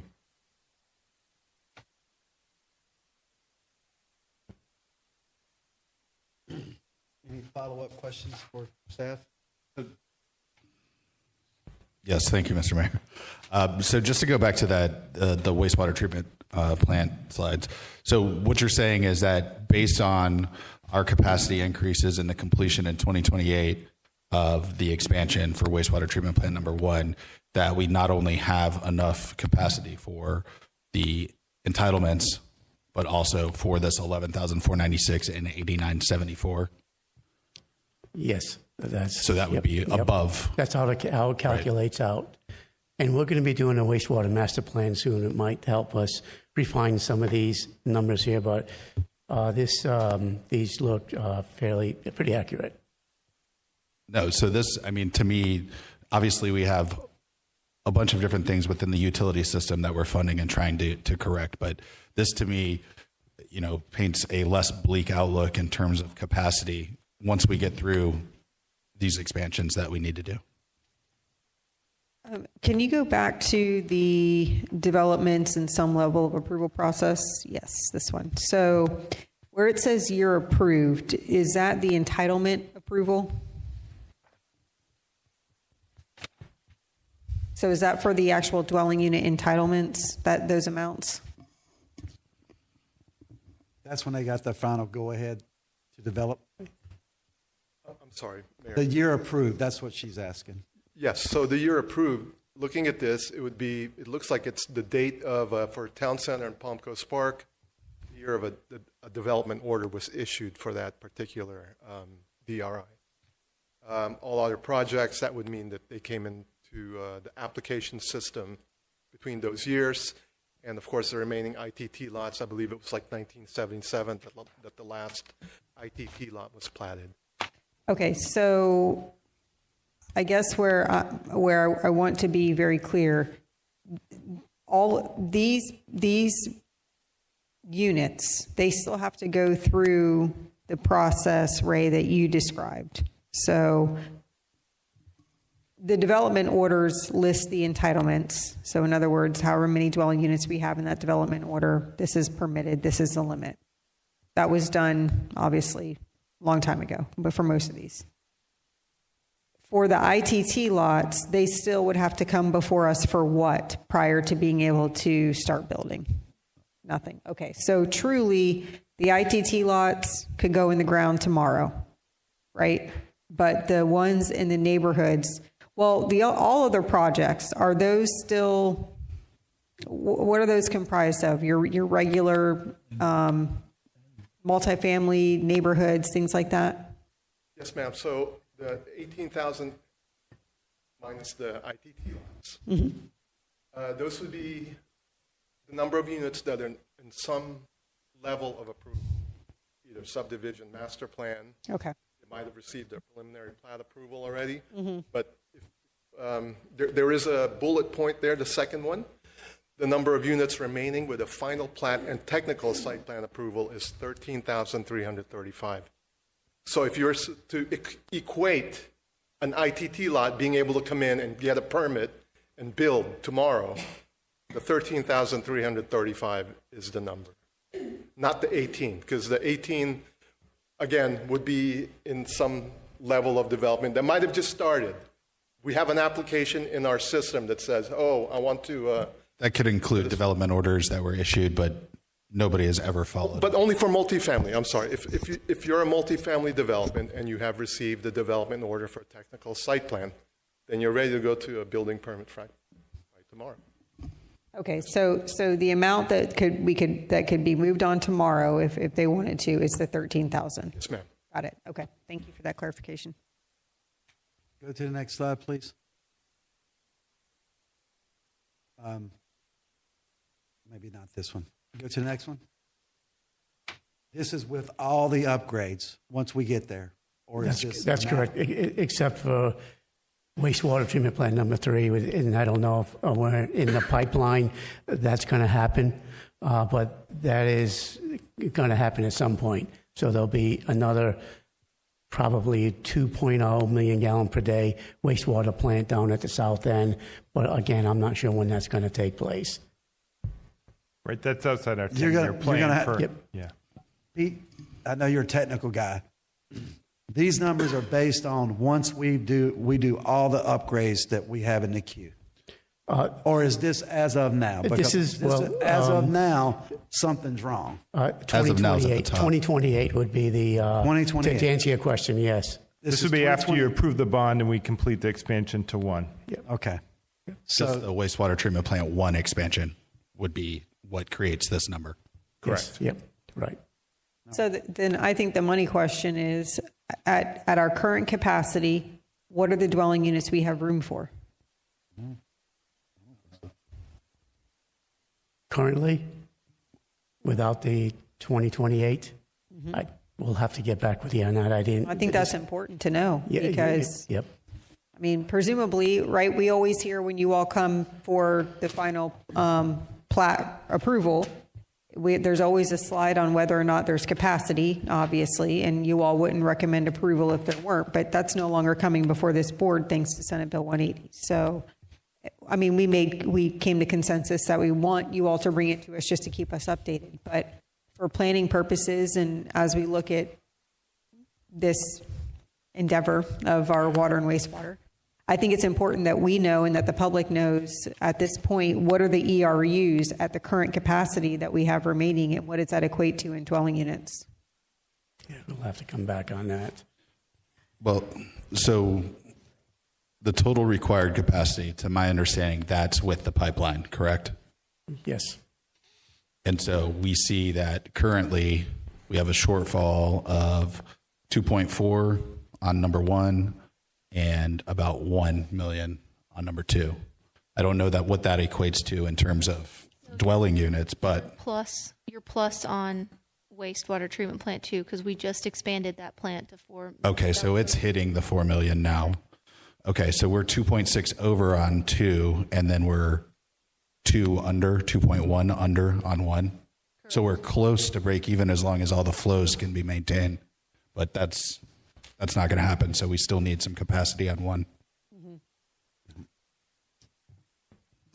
I think something I missed during my presentation, which I think it's really important, is that, the second phase, the preliminary plat stage, and when they do all their technical plans and this, and then once they got approval, they can start construction.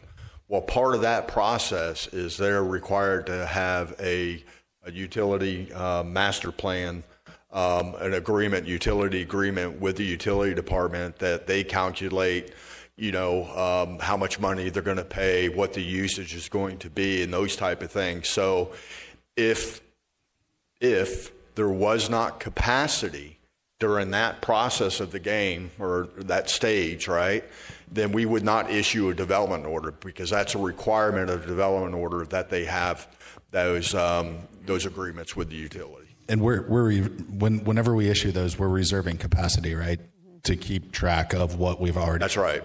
That's right. So that gives us, once, the team, they have those agreements in place, they have assurance that they have capacity, then we would issue a development order. But if we don't, we would not issue a development order. And then that utility development agreement is signed by the utility director, and then it's sent to DEP to also account for capacity. And then they're cleared for construction at that point. And then DEP has to certify the system prior to the CO or anything like that. So now this is not ITT Palmcoast, right? This isn't your PEP lots or any of that, but any of your new developments, DEP has to come out and certify the system. And just to clarify, we do not reserve capacity, in the utility. So just want to make that clarification. Can you say that again? So we do not reserve capacity in the utility system. So there's a utility agreement, and currently now, based on wastewater plant 1 being so near its capacity, those are individual permits through DEP. So yes, some of these projects take years to put in the infrastructure, and phase it out. And when they come to their final plat, they could have had capacity when they, got the agreement 2 years earlier. But if we have all these ITT infill lots being permitted, and once they go to activate the system 2 years later, DEP can say, we're not going to approve you to activate the system because the utility plan has reached capacity. So that's where we are right now in plant 1, just because we're so near that max. And how does this analysis incorporate our commercial needs? Yeah, we look back on that. Commercial is 5 to 10% of the total. Yeah, we do look at that in our projections, in the capacity analysis, report that's done. There's some factors and growth put in there. But these ERUs don't take that commercial capacity into account, correct? Oh, in this is just chart. residential? Yeah, they don't. Yeah, this is correct. Yep. Just residential. So if I think we averaged about 100 ERUs per year over the last 6 years or so. So, they're not huge numbers compared to the dwelling units, but you say ERUs remaining, that could be, depending on the business, maybe it's 10,000 homes in 1,400 commercial ERUs. Yes, one of the slides I was looking at was like, BJ's was the equivalent of 4 ERUs. Was that? No, I'm sorry. Bronx Pizza was like small 4 ERUs. Yes. Is that what I saw on there? Yep. Yeah. Mr. Duffy, did you have some? Mr. Duffy was going to follow. I was just going to add off of Carl's thing, when we do get the DEP approval, like when we do our utility agreements, they are all subject to DEP approval. So we have that in our agreements. If something happens where DEP does not approve it, the city's not liable. So I wanted to make sure you guys have that at least. And I just want to clarify, Jose reminded me that 180 gallons per day factors in that commercial use in the residential unit usage. So it's an overall per capacity system use. So they are accounted for in this number. Okay. We say 180 per dwelling unit in your home, but they may only use 160 because your commercial, those residents are going to the commercial and using those. So system-wide, a dwelling unit uses 180, including their commercial usage. I see. Okay, so you're not using the house, you're using Right. the person. Right. So the dwelling unit. Someone may use the wastewater facilities. They're going to use them at their home, or they're going to use them at a business somewhere in the city. Gotcha. Okay. Did you have something, Councilman Gambaro? Thank you, Mr. Mayor. I just wanted to say, a little bit of a knee-jerk reaction. I'm kind of, with when it comes to final plats, and one of the things, even Vice Mayor, you brought this up. I think it's the dwell ratio, or how it's situated on the lot. Do we have enough space? Everything, and we've asked to kind of add that analysis in the agenda items. I think the feeling up here is, hey, it'd be nice to see what the water capacity is, when you bring this final plat to this board. But the other piece is, you wouldn't even bring it to us if it didn't meet that standard, right? And so it's all part of the checklist, and we've got DEP, right, all in our business to make sure that we're compliant. So, okay, this is really good presentation.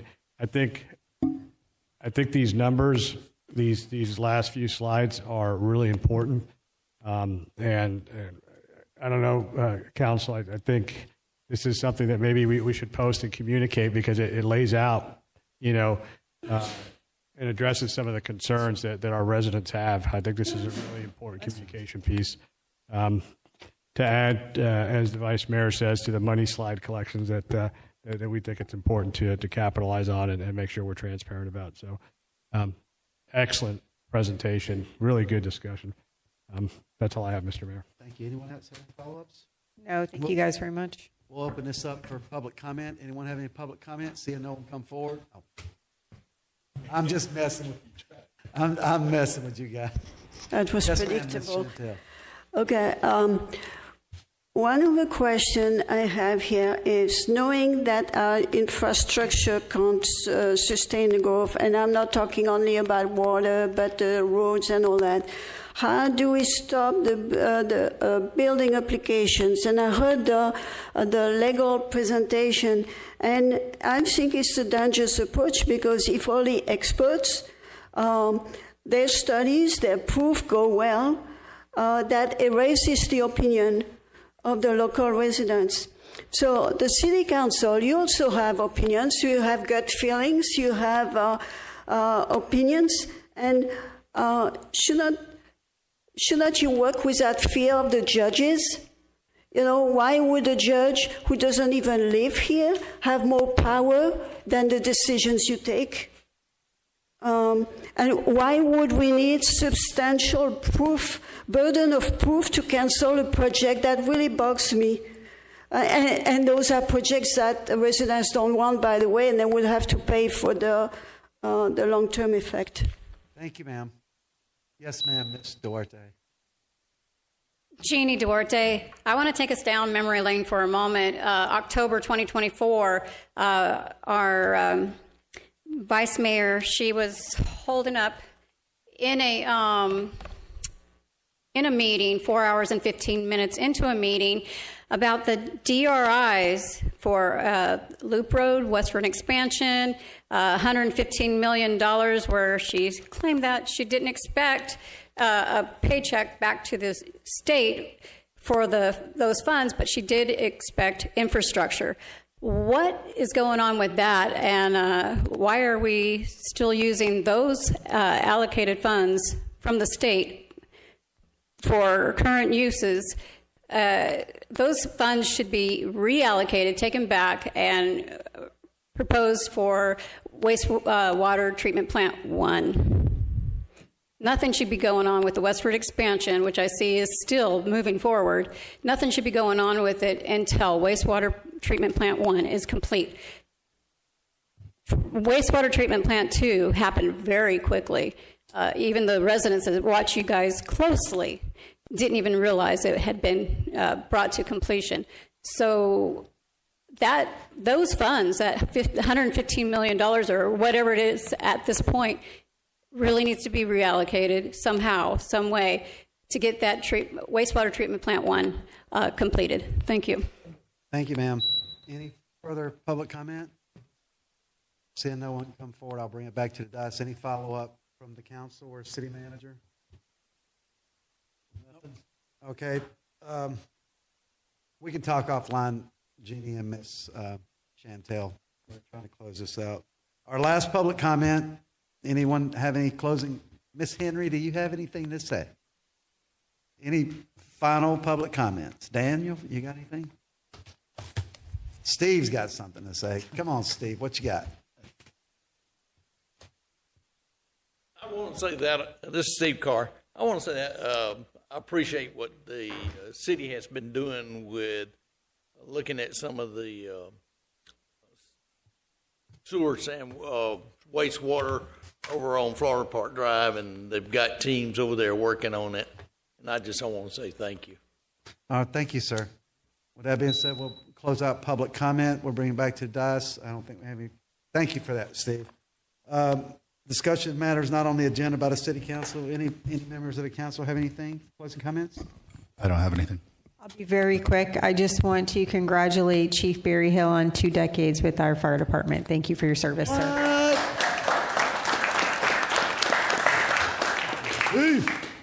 Get 25, you could be a Roman citizen. Isn't that the cutoff to become a Roman citizen for a soldier? Yeah, I think, Councilman Gambaro? Mr. Sullivan? No, nothing else. I'll close out with this here. That hurricane is forming out there. We don't know what's going to happen with it yet, so we're cautiously optimistic. But I would, city manager, I don't know how far Matt has to be notified to set up sandbag stations. I would say at least 96 hours, so 4 days. So we just need to monitor that. I'm sure Chief Barry Hill's all over it. You're monitoring, Chief, in coordination with the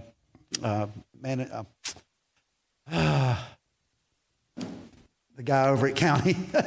Emergency management. Yes, Mr. Lord, emergency management. So everybody just keep an eye out for that and watch the weather, pay attention, and be ready to batten down the hatches if you have to. That's all I have. Anybody else? Okay, Mr. Duffy, nothing? City manager? We are getting storm ready, sir, but according to FDIM, it serves no threat to Florida in the next 7 to 10 days. Yeah, well, they said it wobbled to the south a little, so I watched. We'll get a better picture here. Yeah, we'll get a few more days into it. I always watch them. I pay attention to the storms all the time. Yes. Yeah. Anything else?